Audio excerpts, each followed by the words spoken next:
ನಮಸ್ಕಾರ ವೀಕ್ಷಕರೇ, ನೀವು ನೋಡ್ತಾ ಇದ್ದೀರಾ speed news Kannada. Miracle touch doctor live ನೇರ ಪ್ರಸಾರ ಕಾರ್ಯಕ್ರಮಕ್ಕೆ ಸ್ವಾಗತ. ನಾನು ನವ್ಯ.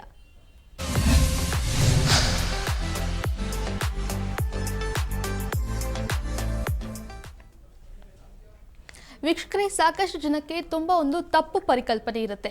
ಏನಪ್ಪಾ ಅಂದ್ರೆ ಬಂಜತನಕ್ಕೆ ಬರೀ ಹೆಣ್ಮಕ್ಳು ಮಾತ್ರ ಕಾರಣ ಆಗ್ತಾರೆ ಅಂತ. ಆದ್ರೆ ನಿಜವಾಗ್ಲೂ ಕೂಡ ಗಂಡಸರಲ್ಲೂ ಕೂಡ ಈ ಒಂದು ಬಂಜತನ ಕಾಣುತ್ತೆ. ಯಾವ ರೀತಿಯಾದಂತಹ ಸಮಸ್ಯೆಗಳು ಗಂಡಸರಲ್ಲಿ ಕಾಣುತ್ತೆ ಮತ್ತೆ ಅದಕ್ಕೆ ಪರಿಹಾರ ಇದೆಯಾ, ಪರಿಹಾರ ಇದ್ರೂ ಕೂಡ ಯಾವ ರೀತಿಯಾದಂತಹ ಟ್ರೀಟ್ಮೆಂಟ್ ಅನ್ನ ಅವರು ಪಡಿಬೇಕಾಗುತ್ತೆ ಅನ್ನೋದ್ರ ಬಗ್ಗೆ ಸಂಪೂರ್ಣವಾಗಿ ಇವತ್ತು ಮೇಲ್ ಇನ್ಫರ್ಟಿಲಿಟಿ ಬಗ್ಗೆ ಇವತ್ತು ನಮಗೆ ಡಾಕ್ಟರ್ ತಿಳಿಸ್ಕೊಡ್ತಾರೆ. ಸೊ ಇದ್ರ ಬಗ್ಗೆ ನಮ್ಮ ಜೊತೆ ಮಾತನಾಡೋಕೆ ಮಿರಾಕಲ್ IVF ಹಾಸ್ಪಿಟಲ್ನ IVF ಸ್ಪೆಷಲಿಸ್ಟ್ ಆಗಿರುವಂತಹ ಡಾಕ್ಟರ್ ರೇಖಾ ರಂಜಿಂದ್ರ ಕುಮಾರ್ ಅವರಿದ್ದಾರೆ. ಮ್ಯಾಮ್, ಕಾರ್ಯಕ್ರಮಕ್ಕೆ ಸ್ವಾಗತ. ನಮಸ್ಕಾರ. ವೀಕ್ಷಕರೇ, ನೀವು ಕೂಡ ಕಾರ್ಯಕ್ರಮ ನೋಡ್ತಾ ಇದ್ರೆ ನಿಮ್ಮಲ್ಲಿ ಯಾವುದಾದ್ರೂ ಬಂಜತನದ ಕುರಿತಾಗಿ ಸಮಸ್ಯೆಗಳಿದ್ರೆ ಅಥವಾ ಪ್ರೆಗ್ನೆನ್ಸಿ ಬಗ್ಗೆ ಸಾಕಷ್ಟು ಪ್ರಶ್ನೆಗಳಿದ್ರೆ ಈ ಕೂಡಲೇ ಸ್ಕ್ರೀನ್ ಮೇಲೆ ಕಾಣ್ತಿರುವಂತಹ ನಂಬರ್ಗೆ ನೀವು ಕರೆಯನ್ನ ಮಾಡೋ ಮೂಲಕ ಕಾರ್ಯಕ್ರಮದಲ್ಲಿ ನೀವು ಡಾಕ್ಟರ್ ಜೊತೆ ನೇರವಾಗಿ ಮಾತನಾಡಬಹುದು. ಅಥವಾ ನೀವು ಡಾಕ್ಟರನ್ನ ನೇರವಾಗಿ ಭೇಟಿಯಾಗಬೇಕು ಅಂದ್ರೂ ಕೂಡ ಸ್ಕ್ರೀನ್ ಮೇಲೆ ಕಾಣ್ತಿರುವಂತಹ ಲ್ಯಾಂಡ್ಲೈನ್ ನಂಬರ್ಗೆ ನೀವು ಕರೆಯನ್ನ ಮಾಡಿದ್ರೆ ನೀವು ಡಾಕ್ಟರ್ ಜೊತೆ ನಮ್ಮ ಕಾರ್ಯಕ್ರಮದ ಮೂಲಕ ಮಾತನಾಡಬಹುದು. ಅಥವಾ ಮೊಬೈಲ್ ಸಂಖ್ಯೆಗೆ ನೀವು ಕರೆಯನ್ನ ಮಾಡಿದ್ರೆ ನೀವು ಡಾಕ್ಟರನ್ನ ನೇರವಾಗಿ ಭೇಟಿಯಾಗಬಹುದು. ಎಸ್ ಮ್ಯಾಮ್, ನಾವು ಯೂಶುವಲ್ ಆಗಿ ಮಾತಾಡ್ತಾ ಇದ್ವಿ ಇಷ್ಟು ದಿನಗಳ ಕಾಲ, ಬಿಕಾಸ್ ಈ ಒಂದು ಫೀಮೇಲ್ ಅಲ್ಲೇ ಮಾತ್ರ ಇನ್ಫರ್ಟಿಲಿಟಿ ಕಾಣುತ್ತೆ ಅಂತ. ಸೊ ಯೂಶುವಲ್ ಆಗಿ ಗಂಡಸರಲ್ಲೂ ಕೂಡ ಇದ್ದೇ ಇರುತ್ತೆ. ಸೊ ಫಸ್ಟ್ಲಿ ಅದ್ರ ಬಗ್ಗೆ ನಾವು ಮಾತನಾಡೋದಾದ್ರೆ, ಗಂಡಸರ ಬಂಜತನ ಅಂದ್ರೆ ಏನು ಮ್ಯಾಮ್, ಅದ್ರ ಅರ್ಥ ಏನು ಫಸ್ಟ್ ಫಾಲ್ಸ್ ಅಂತ? ಈ ಮೇಲ್ ಇನ್ಫರ್ಟಿಲಿಟಿ ಅಥವಾ ಗಂಡಸರಲ್ಲಿ ಕಾಣುವಂತಹ ಬಂಜತನ ಅನ್ನೋದು ಹೆಂಗಸರಲ್ಲಿ ಕಾಣುವ ಬಂಜತನದಷ್ಟು ಹೆಸರು ಪಡೆದಿಲ್ಲ, ಅಷ್ಟು ಹೆಸರು ಮಾಡಿಲ್ಲ, ಅಷ್ಟು ಫೇಮಸ್ ಆಗಿಲ್ಲ. ನಮ್ಮ ಸಮಾಜದಲ್ಲಿ ಪರಿಕಲ್ಪನೆ ಏನಿದೆ ಅಂತಂದರೆ, ಮಕ್ಕಳಾಗಿಲ್ಲ ಅಂತಂದರೆ ಹೆಂಗಸರದೇ ಪ್ರಾಬ್ಲಮ್ ಅಂತ. ಎಷ್ಟೋ ಫ್ಯಾಮಿಲಿನಲ್ಲಿ ನಾವು ನೋಡ್ತೀವಿ, ಈ ಥರ ಪ್ರಾಬ್ಲಮ್ ಆದಾಗ ಗಂಡಸರ ಪ್ರಾಬ್ಲಮ್ಮೇ ಅಲ್ಲ ಅನ್ನೋ ಥರ ಗಂಡಸರು ಚೆಕಪ್ಗೂ ಬರಲ್ಲ, ಹೆಂಡತಿಗೆ ಸಹಾಯನೂ ಮಾಡಲ್ಲ, ದುಡ್ಡಿನ ಸಹಾಯನೂ ಮಾಡಲ್ಲ, ಜೊತೆಗೆ ಅವರಿಗೆ ನಿಂದೇ ಪ್ರಾಬ್ಲಮ್ಮು, ನೀನೇ ಹೋಗಿ ತೋರಿಸ್ಕೊ, ಬೇಕಾದರೆ ನೀನು ಮಾಡ್ಕೊ ಅನ್ನೋದು ಆತನದ್ದು ಈ ಥರ ಒಂಥರ ಧೋರಣೆ ಇರುತ್ತೆ. ಜೊತೆಗೆ ಮನೆಯವರು ಕೂಡ ಅದನ್ನೇ ಹೇಳ್ತಾರೆ. ಸೊ ಹಾಗಾಗಿ ಅದು ಹೆಂಗಸಿನ ಜವಾಬ್ದಾರಿ ಅನ್ನೋ ಹಾಗೆ ಆಗಿಬಿಟ್ಟಿದೆ. ಬಟ್ ಇವತ್ತು ನೀವು ತುಂಬ ಒಳ್ಳೆ ಟಾಪಿಕ್ ತೊಗೊಂಡಿದ್ದೀರಾ. ಅಂದರೆ ಮೇಲ್ ಇನ್ಫರ್ಟಿಲಿಟಿ, ಗಂಡಸರಲ್ಲಿ ಕಾಡುವಂತಹ ಬಂಜೆತನ. ಇದು ನಮಗೆ ಗೊತ್ತಿದ್ದ ಹಾಗೆ 30-50% ಜನ, ಅಂದರೆ 100 ಜನ ಗಂಡ ಹೆಂಡತಿ ದಂಪತಿ ನಮ್ಮ ಕ್ಲಿನಿಕ್ಕಿಗೆ ಮಕ್ಕಳಾಗಿಲ್ಲ ಅಂತ ಬಂದರೆ ಇದರಲ್ಲಿ ನಿಮ್ಗೆ ಆಶ್ಚರ್ಯ ಆಗ್ಬೋದು, 30-50% ಗಂಡಸರಲ್ಲಿ ಪ್ರಾಬ್ಲಮ್ ಇರುತ್ತೆ. ಅಂದರೆ ಎಷ್ಟರ ಮಟ್ಟಿಗೆ ಗಂಡಸರಲ್ಲಿ ಕೂಡ ಪ್ರಾಬ್ಲಮ್ ಇರುತ್ತೆ ನೋಡಿ. ಇದು ನಾವು ಇನ್ವೆಸ್ಟಿಗೇಷನ್ ಮಾಡಿದಾಗ, ಪೇಷಂಟಿದು ಬೇರೆ ಬೇರೆ ಥರ ಟೆಸ್ಟ್ ಮಾಡಿದಾಗ ನಮಗೆ ಗೊತ್ತಾಗುತ್ತೆ ಹೊರತು ಅದರ್ವೈಸ್ ಹೆಂಗಸರದೇ ಪ್ರಾಬ್ಲಮ್ ಅಂತ ಕೂತ್ಕೊಂಡ್ರೆ ಪ್ರೆಗ್ನೆನ್ಸಿ ಆಗಲ್ಲ. ಆಕೆಗೆ ಎಲ್ಲನೂ ನಾರ್ಮಲ್ ಇರ್ಬೋದು, ಎವ್ರಿಥಿಂಗ್ ಮೇ ಬಿ ಪರ್ಫೆಕ್ಟ್, ಆದರೆ ಈ ಕಾರಣದಿಂದ ಪ್ರೆಗ್ನೆನ್ಸಿ ಆಗದೆ ಇರ್ಬೋದು. ಪ್ರೆಗ್ನೆನ್ಸಿ ಆಗಬೇಕಂದ್ರೆ ಇಬ್ಬರದ್ದು ಸರಿ ಇರಬೇಕು. ಸೊ ಗಂಡಸರದ್ದು ಸರಿ ಇರಬೇಕು, ಹೆಂಗಸರದ್ದು ಸರಿ ಇರಬೇಕು. ಇಷ್ಟು ದಿವಸ ನಾವು ಹೆಂಗಸರ ಬಗ್ಗೆನೇ ಮಾತಾಡ್ಕೊಳ್ತಾ ಬಂದ್ವಿ. ಸುಮಾರಷ್ಟು ಟಾಪಿಕ್ಗಳನ್ನು ನಾವು ಹೆಂಗಸರ ಬಂಜೆತನದ ಬಗ್ಗೆ ಕವರ್ ಮಾಡಿದ್ವಿ. ಇವತ್ತು ಪರ್ಟಿಕ್ಯುಲರ್ ಆಗಿ ಮೇಲ್ ಬಂಜೆತನದ ಬಗ್ಗೆ ಮಾತನಾಡಿದ್ರೆ ನೋಡ್ತಿರೋ ವೀಕ್ಷಕರ ಎಷ್ಟೋ ಡೌಟ್ಗಳು ಪರಿಹಾರ ಆಗ್ಬೋದು ಅಂದ್ಕೊಳ್ತೀನಿ, ಎಷ್ಟೋ ಜನಕ್ಕೆ ಉಪಯೋಗ ಆಗ್ಬೋದು ಅಂದ್ಕೊಳ್ತೀನಿ. ಈ ಮುಖ್ಯವಾಗಿ ಈ ನಿಮ್ಮ ಕಲ್ಪನೆ, ಎಷ್ಟೋ ಜನರಲ್ಲಿ ಇರುವಂತಹ ಕಲ್ಪನೆ ತಪ್ಪು. ಅಂದರೆ ಗಂಡಸರಲ್ಲಿ ಏನು ಪ್ರಾಬ್ಲಮ್ ಇರಲ್ಲ, ಅಥವಾ ನಾನು ಯಾಕೆ ಟೆಸ್ಟ್ ಮಾಡಿಸ್ಕೊಳ್ಬೇಕು, ನಾನು ಹೊರಗೆ ಹೋಗಿ ದುಡ್ಕೊಂಡು ಬರೋನು, ಕೆಲಸ ಮಾಡಿ ಬರೋನು, ನನಗೆ ಸುಸ್ತಾಗಿರುತ್ತೆ, ನೀನು ಬೇಕಾದರೆ ಹೋಗು, ಈ ಥರ ಏನೇನೋ ಹೇಳ್ತಾರೆ. ಸೊ ಇವೆಲ್ಲ ತಪ್ಪು ಕಲ್ಪನೆ ಇರುವವರು, ಅಥವಾ ನೀವು ಸರಿ ಅಂತಲೇ ಅಂದ್ಕೊಂಡಿರ್ಬೋದು, ಆದರೂ ಕೂಡ ದಯವಿಟ್ಟು ಈ ಪ್ರೋಗ್ರಾಮ್ನ ವೀಕ್ಷಿಸಿ. ಈ ಪ್ರೋಗ್ರಾಮ್ನ ಕೊನೆಯಲ್ಲಿ ನಿಮಗೆ ಎಷ್ಟೋ ಮಾಹಿತಿ ಇದ್ರ ಬಗ್ಗೆ ತಿಳಿಬೋದು, ನಿಮ್ಮ ತಪ್ಪು ಅಭಿಪ್ರಾಯಗಳಿದ್ರೆ ದೂರ ಆಗ್ಬೋದು ಅಂತ ಅಂದ್ಕೊಳ್ತೀನಿ. ಎಸ್ ಮ್ಯಾಮ್, ಇನ್ನು ಯೂಶುವಲ್ ಆಗಿ ನಾವು ಮಾತನಾಡ್ತಾ ಇದ್ವಿ ಯಾವ ರೀತಿ ಆಗುತ್ತೆ ಅಂತ. ಇನ್ನು ಯಾವೆಲ್ಲ ಲಕ್ಷಣಗಳು ಈ ಗಂಡಸರ ಬಂಜತನಕ್ಕೆ ಕಾಣುತ್ತೆ ಅಂತ, ಬಿಕಾಸ್ ಸಾಕಷ್ಟು ಜನಕ್ಕೆ ಗೊತ್ತಿರಲ್ಲ ಈ ಥರದೊಂದು ಲಕ್ಷಣ ಇದ್ರೆ ಅದು ಬಂಜತನಕ್ಕೆ ಮುಂದೆ ಕಾರಣ ಆಗುತ್ತೆ ಅಂತ. ಸೊ ಅದ್ರ ಬಗ್ಗೆ ಹೇಳೋದಾದ್ರೆ ಮ್ಯಾಮ್? ಹೌದು, ಕರೆಕ್ಟು. ಯಾಕಂದರೆ ಈ ಲಕ್ಷಣಗಳು ಯಾವುದು ಅನ್ನೋದು ಅವರು ತಿಳ್ಕೊಳ್ಳೋದು ಅಥವಾ ಅವರ ಹೆಂಡತಿಯರಿಗೆ ಗೊತ್ತಿರೋದು ಒಳ್ಳೆಯದು. ಯಾತಕ್ಕಂದರೆ ಏನೂ ಪ್ರಾಬ್ಲಮ್ ಇಲ್ಲ, ನಾನು ಚೆನ್ನಾಗಿದ್ದೀನಿ, ನಾನು ಡಾಕ್ಟರ್ ಹತ್ರ ಹೋಗಬೇಕಾಗಿಲ್ಲ ಅಂತ ತಿಳ್ಕೊಂಡಿರ್ತಾರೆ. ಅಥವಾ ಈ ಲಕ್ಷಣಗಳಿದ್ರೂ ಕೂಡ ಅವರೆಷ್ಟೋ ಸತಿ ಅದನ್ನು ಉಡಾಫೆಯಿಂದ ಉದಾಸೀನ ಮಾಡ್ತಾರೆ. ಸೊ ಯಾವ ಲಕ್ಷಣಗಳಿದ್ರೆ ಅವರು ಖಂಡಿತ ಡಾಕ್ಟರ್ ಹತ್ರ ಬರಬೇಕು. ಫಸ್ಟ್ ಆಫ್ ಆಲ್, ಎಷ್ಟೋ ಜನಕ್ಕೆ ಬಂಜೆತನ ಇರುವವರಿಗೆ ಗಂಡಸರಿಗಾಗಲಿ ಹೆಂಗಸರಿಗಾಗಲಿ ಫಾರ್ ದಟ್ ಮ್ಯಾಟರ್ ಎಷ್ಟೋ ಜನಕ್ಕೆ ಏನೂ ಲಕ್ಷಣ ಇರೋದಿಲ್ಲ. ದೇ ಆರ್ 100% ನಾರ್ಮಲ್, ಅಂದರೆ ಸಿಮ್ಟಮ್ಸ್ ಏನೂ ಇರೋದಿಲ್ಲ. ಬಟ್ ನಮ್ಮ ಹತ್ರ ಬಂದು ನಾವು ಟೆಸ್ಟ್ಗಳು ಮಾಡಿದಾಗ ಪ್ರಾಬ್ಲಮ್ ಇದೆ ಅಥವಾ ಈ ಬಂಜೆತನಕ್ಕೆ ಈತನೇ ಕಾರಣ ಅಂತ ಗೊತ್ತಾಗುತ್ತೆ. ಎಷ್ಟೋ ಸತಿ ಬಂಜೆತನಕ್ಕೆ ಇಬ್ಬರಲ್ಲೂ ಪ್ರಾಬ್ಲಮ್ ಇರುತ್ತೆ. ಬರೀ ಗಂಡಸರನ್ನೇ ನಾವು ಏನು ಅನ್ನೋ ಹಂಗೂ ಇಲ್ಲ, ಹೆಂಗಸರಿಗೂ ಅನ್ನೋ ಹಾಗಿಲ್ಲ. ಇಬ್ಬರದು ಕಂಬೈನ್ಡ್ ಫ್ಯಾಕ್ಟರ್ಸ್ ಕೂಡ ಇರುತ್ತೆ. ಇಬ್ರಿಗೂ ಪ್ರಾಬ್ಲಮ್ ಇದ್ದಾಗಲೂ ಈ ಥರ ಆಗ್ಬೋದು. ಆಯಿತು, ಫಸ್ಟ್ ಆಫ್ ಆಲ್ ಎಷ್ಟೊಂದು ಜನಕ್ಕೆ ಏನೂ ಸಿಮ್ಟಮ್ಸ್ ಇರಲ್ಲ, ಅರ್ಥಾತ್ ಲಕ್ಷಣಗಳು ಏನೂ ಇರಲ್ಲ. ಲಕ್ಷಣಗಳು ಇದ್ದರೆ ಯಾವ ಥರ ಇರ್ಬೋದು? ಒಂದು, ಅವರಿಗೆ ಪದೇ ಪದೇ ಜ್ವರ ಬರ್ತಾ ಇರ್ಬೋದು. ಕೆಳಗಡೆ ಅವರಿಗೆ ಪ್ರೈವೇಟ್ ಪಾರ್ಟಿಂದ ಇನ್ಫೆಕ್ಷನ್ ಆಗಿಬಿಟ್ಟು ಕೀವು ಥರ ಏನಾದರೂ ಸೋರ್ತಾ ಇರ್ಬೋದು. ವೈಟ್ ಡಿಸ್ಚಾರ್ಜ್ ಆ ಥರ ಇರ್ಬೋದು. ಇನ್ನು ಕೆಲವರಿಗೆ ಆ ಜಾಗದಲ್ಲಿ ನೋವಿರ್ಬೋದು. ಈ ಬೀಜ ಅಂತ ಆಡು ಭಾಷೆಯಲ್ಲಿ ಏನು ಹೇಳ್ತೀವಿ ಅಥವಾ ವೃಷಣ ಅಂತ ಏನು ಹೇಳ್ತೀವಿ, ಇಂಗ್ಲೀಷ್ನಲ್ಲಿ ಟೆಸ್ಟಿಸ್ ಅಂತ ಹೇಳ್ತೀವಿ. ನಾನು ಪದೇ ಪದೇ ಟೆಸ್ಟಿಸ್ ಅನ್ನೋ ಶಬ್ದವನ್ನು ಯೂಸ್ ಮಾಡ್ಬೋದು, ಅದಕ್ಕೋಸ್ಕರ ಮುಂಚಿತವಾಗೇ ಹೇಳಿಟ್ಟಿದ್ದೀನಿ. ಈ ಟೆಸ್ಟಿಸ್ ಅಂದರೆ ಆ ಬೀಜ, ಆ ಸ್ಕ್ರೋಟಲ್ ಬ್ಯಾಗಲ್ಲಿ ಏನಿರುತ್ತೆ ಆ ಜಾಗದಲ್ಲಿ ಪೇಯ್ನ್ ಆಗೋದು, ಪದೇ ಪದೇ ಪೇಯ್ನ್ ಆಗೋದು ಕೆಲವರಿಗೆ. ಇದು ಇನ್ಫೆಕ್ಷನ್ ಅಂತ ಕನ್ಸಿಡರ್ ಮಾಡ್ತಾರೆ. ಎಷ್ಟೋ ಸತಿ ಅದು ಇನ್ಫೆಕ್ಷನ್ ಇರಲ್ಲ, ಬೇರೆ ಕಾರಣ ಇರ್ಬೋದು. ಇನ್ನು ಕೆಲವರಿಗೆ ಸೆಕ್ಷುವಲ್ ಇಂಟ್ರೆಸ್ಟ್ ಇರಲ್ಲ, ಲಾಸ್ ಆಫ್ ಲಿಬಿಡೋ ಅಂತ ಹೇಳ್ತೀವಿ. ಫ್ರೀಕ್ವೆಂಟ್ ಸೆಕ್ಷುವಲ್ ಕಾಂಟ್ಯಾಕ್ಟ್ ಇಟ್ಕೊಂಡಿರಲ್ಲ, ಇದು ಒಂದು ಇಂಟ್ರೆಸ್ಟ್ ಹೋಗಿರೋದು, ಇದು ಒಂದು ಸಿಂಪ್ಟಮು. ಇನ್ನು ಕೆಲವರಿಗೆ ಆ ಸ್ಕ್ರೋಟಲ್ ಬ್ಯಾಗ್ ಒಳಗಡೆ, ಅರ್ಥಾತ್ ಆ ಸ್ಕ್ರೋಟಮ್ನ ಚೀಲದೊಳಗಡೆ ಟೆಸ್ಟಿಸ್ ಇಲ್ಲದೇ ಇರ್ಬೋದು. ಇದು ನಿಮಗೆ ಅಪರೂಪ, ಆಶ್ಚರ್ಯ, ಏನಪ್ಪ ಹೀಗೆ ಹೇಳ್ತಾರೆ ಡಾಕ್ಟ್ರು ಅಂತ ನೀವು ಅಂದ್ಕೊಳ್ಬೋದು. ಬಟ್ ಆ ಥರ ಜನಗಳು ಬರ್ತಾರೆ. ಅಂದರೆ ಅವರಿಗೆ ಆ ಜಾಗದಲ್ಲಿ ಸ್ಕ್ರೋಟಲ್ ಬ್ಯಾಗಲ್ಲಿ ಟೆಸ್ಟಿಸ್ ಇರಲ್ಲ, ಎರಡೂ ಇರಲ್ಲ, ಅಥವಾ ಒಂದೊಂದು ಸತಿ ಒಂದಿರಲ್ಲ, ಅಥವಾ ಒಂದೊಂದು ಸತಿ ತುಂಬ ಚಿಕ್ಕದಾಗಿರುತ್ತೆ, ಒಂದು ನಾರ್ಮಲ್ ಇರುತ್ತೆ, ಒಂದು ಚಿಕ್ಕದಾಗಿರುತ್ತೆ, ಈ ಥರ ಇರ್ಬೋದು. ಇನ್ನು ಕೆಲವರಿಗೆ ಆ ಜಾಗದಲ್ಲಿ ಊತ ಬಂದಿರ್ಬೋದು. ಇನ್ನು ಕೆಲವರಿಗೆ ಆ ಟೆಸ್ಟಿಸ್ದು ಕನ್ಸಿಸ್ಟೆನ್ಸಿ ಚೇಂಜ್ ಆಗಿರುತ್ತೆ. ಅಂದರೆ ಆ ಟೆಸ್ಟಿಸ್ ನಾವು ಮುಟ್ಟಿ ನೋಡಿದಾಗ ನಾರ್ಮಲ್ ಕನ್ಸಿಸ್ಟೆನ್ಸಿ ಇರಲ್ಲ, ಅದೊಂಥರ ಹಾರ್ಡ್ ಆಗಿರುತ್ತೆ, ತುಂಬ ಪೇನ್ಫುಲ್ ಆಗಿರುತ್ತೆ, ಈ ಥರ. ಇನ್ನು ಕೆಲವರಿಗೆ ಅಲ್ಲಿ ಆ ಜಾಗದ ಯಾವುದೇ ಸಿಂಪ್ಟಮ್ ಇಲ್ಲದೆ ಬೇರೆ ಸಿಂಪ್ಟಮ್ ಇರ್ಬೋದು. ಅಂದರೆ ಸ್ತನಗಳ ಗಾತ್ರ ದಪ್ಪ ಆಗೋದು, ಬ್ರೆಸ್ಟ್ ಸೈಜ್ ಇನ್ಕ್ರೀಸ್ ಆಗಿರೋದು. ಗಂಡಸರಲ್ಲಿ, ನಾನು ಮೇಲ್ ಇನ್ಫರ್ಟಿಲಿಟಿ ಬಗ್ಗೆ ಮಾತ್ರ ಮಾತನಾಡ್ತಾ ಇದ್ದೀನಿ ಇವತ್ತು. ಸೊ ಗಂಡಸರಲ್ಲಿ ಬ್ರೆಸ್ಟ್ ಸೈಜ್ ಜಾಸ್ತಿ ಆಗೋದು, ಡೆವಲಪ್ ಆಗೋದು, ಇದು ಹಾರ್ಮೋನ್ ಚೇಂಜಿಂದ. ನಾನು ಹೇಳ್ತಿರೋದೆಲ್ಲ ನಿಮಗೆ ಏನೋ ಹೇಳ್ತಿದ್ದಾರೆ ಡಾಕ್ಟ್ರು, ಈ ಥರದ್ದೆಲ್ಲ ಆಗೋದೇ ಇಲ್ಲ, ಅಥವಾ ಇದು ಅಪರೂಪ, ಹೀಗೆಲ್ಲ ನಿಮಗೆ ಅನ್ನಿಸ್ಬೋದು. ಅಪರೂಪ ಆದರೂ ಕೂಡ ಇದನ್ನು ನಾವು ನೋಡಿದ್ದೀವಿ, ಈ ಥರ ಸಿಂಪ್ಟಮ್ಗಳು ಬರ್ತವೆ. ಇನ್ನು ಕೆಲವರಿಗೆ ಏನಾಗುತ್ತೆ ಅಂದರೆ ಬಾಡಿ ಸ್ಟ್ರಕ್ಚರ್ ಚೇಂಜ್ ಇರುತ್ತೆ.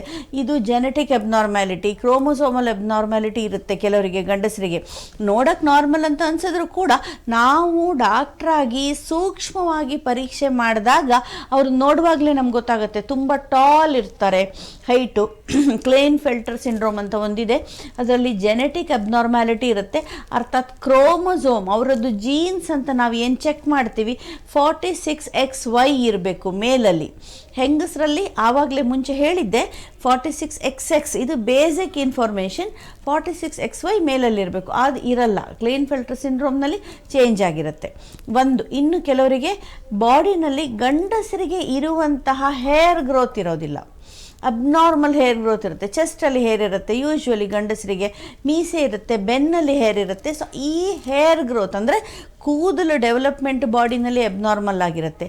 ಸೊ ಇವೆಲ್ಲ ಲಕ್ಷಣಗಳು ಕೂಡ ನಾವು ಅವ್ರು ಬಂದಾಗ, ಮಕ್ಕಳಾಗಿಲ್ಲ ಅಂತ ಬಂದಾಗ ಹೆಂಗಸರಿಗೆ ಪರೀಕ್ಷೆ ಮಾಡೋದಲ್ಲದೆ ಗಂಡಸರ ಪರೀಕ್ಷೆ ಕೂಡ ಅಷ್ಟೇ ಮುಖ್ಯ. ಯಾಕಂದರೆ ಈ ಲಕ್ಷಣಗಳಿದ್ದರೆ ಆತನಲ್ಲೂ ಪ್ರಾಬ್ಲಮ್ ಇದೆ, ಆತನಿಗೂ ಟೆಸ್ಟ್ ಮಾಡು ಅನ್ನೋದನ್ನು ನಮಗೆ ತೋರಿಸುತ್ತೆ. ಸೊ ಇದಿಷ್ಟು ಲಕ್ಷಣಗಳನ್ನು ನಾವು ನೋಡಬೇಕಾಗತ್ತೆ. ಮ್ಯಾಮ್, ಇನ್ನು ಈ ಒಂದು ಲಕ್ಷಣಗಳನ್ನ ನೋಡಿದ್ವಿ, ಅವರು ಪರ್ಸ್ನಲ್ ಆಗಿ ಯಾವ್ದಾದ್ರು ಸಮಸ್ಯೆನ ಎದುರಿಸ್ತಾ ಇರ್ತಾರಾ ಅಂತ? ಈ ಥರ ಒಂದು ಬಂಜೆತನಕ್ಕೆ ಆಲ್ರೆಡಿ ತುತ್ತಾಗಿರೋರು ಯಾವ್ದಾದ್ರು ಸಮಸ್ಯೆನ ಎದುರಿಸ್ತಾ ಇರ್ತಾರಾ ಅಂತ ಮ್ಯಾಮ್? ಹೌದು, ಅಂದರೆ ಅವರಿಗೆ ಆಲ್ರೆಡಿ ಹೇಳಿದ ಈ ಥರ ಲಕ್ಷಣಗಳು, ಯಾವುದಾದ್ರೂ ಲಕ್ಷಣಗಳಿರುತ್ತೆ ಅವರಲ್ಲಿ ಚೆಕ್ ಮಾಡಿದಾಗ. ನಾನೀಗ ಹೇಳಿದೆ ನೋಡಿ, ವೈಟ್ ಡಿಸ್ಚಾರ್ಜ್ ಇರುತ್ತೆ ಅಥವಾ ಪೇಯ್ನ್ ಇರುತ್ತೆ, ಈ ಥರ ಸಮಸ್ಯೆಗಳನ್ನ ಅವ್ರು ಅನುಭವಿಸ್ತಾ ಇರ್ತಾರೆ. ಸೊ ಈ ಸಿಂಪ್ಟಮ್ಸ್ಗಳು ಮತ್ತು ಅವರು ಹೇಳುವಂತಹ ಈಗ ನೀವು ಹೇಳಿದ ಸಮಸ್ಯೆಗಳು ಎಲ್ಲವುಗಳನ್ನು ಒಟ್ಟಾಕಿಬಿಟ್ಟು ನಾವು ಅದ್ರ ಬಗ್ಗೆ ಅವರನ್ನು ಪರೀಕ್ಷೆಗೆ ಒಳಪಡಿಸ್ಬಿಟ್ಟು ಈ ಥರ ಒಂದು ಡಯಾಗ್ನೋಸಿಸ್, ಅಂದರೆ ನಿಮ್ಗೆ ಈ ಥರ ತೊಂದರೆ ಇದೆ ಅನ್ನೋ ನಿರ್ಧಾರಕ್ಕೆ ನಾವು ಬರ್ತೀವಿ. ಮ್ಯಾಮ್, ಇನ್ನು ಯೂಶುವಲ್ ಆಗಿ ಈ ಒಂದು ಲಕ್ಷಣಗಳು ಕಾಣಿಸುತ್ತೆ, ಬಟ್ ಯಾಕೆ ಈ ಥರದೊಂದು ಸಮಸ್ಯೆನ ಅವ್ರು ಎದುರಿಸ್ತಾರೆ ಅಂತ?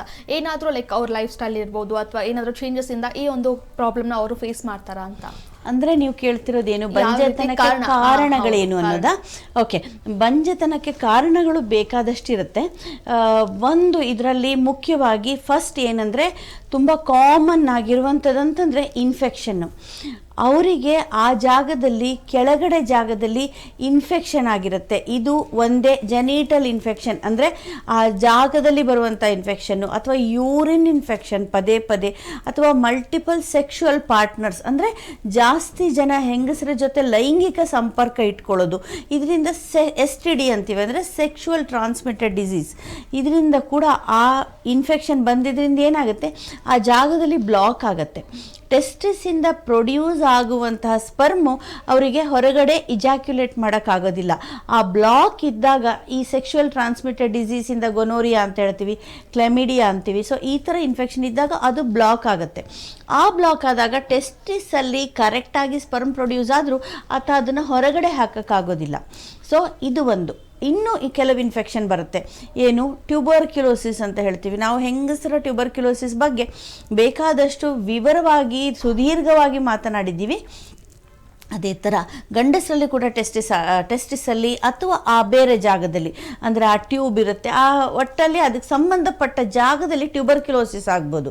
ಟ್ಯೂಬರ್ಕ್ಯುಲೋಸಿಸ್ ಆದರೆ ಆ ಟೆಸ್ಟಿಸಿನ ಜಾಗವನ್ನೇ ಅದು ತಿಂದುಬಿಡುತ್ತೆ. It gets replaced by tuberculosis infection. ಒಂದು. ಎರಡನೇದು, ಈ ಬ್ಲಾಕ್ಗಳು ಆಗ್ಬೋದು. ಅಂದರೆ ಆ ಟ್ಯೂಬಲ್ಲಿ ನಾನು ಹೇಳಿದೆ ನೋಡಿ, ಇನ್ಫೆಕ್ಷನಿಂದ ಗೊನೋರಿಯಾಯಿಂದ ಆಗುತ್ತೆ ಅಂತ, ಆ ಥರ ಬ್ಲಾಕು ಕೂಡ ಆಗ್ಬೋದು. So tuberculosis is another infection.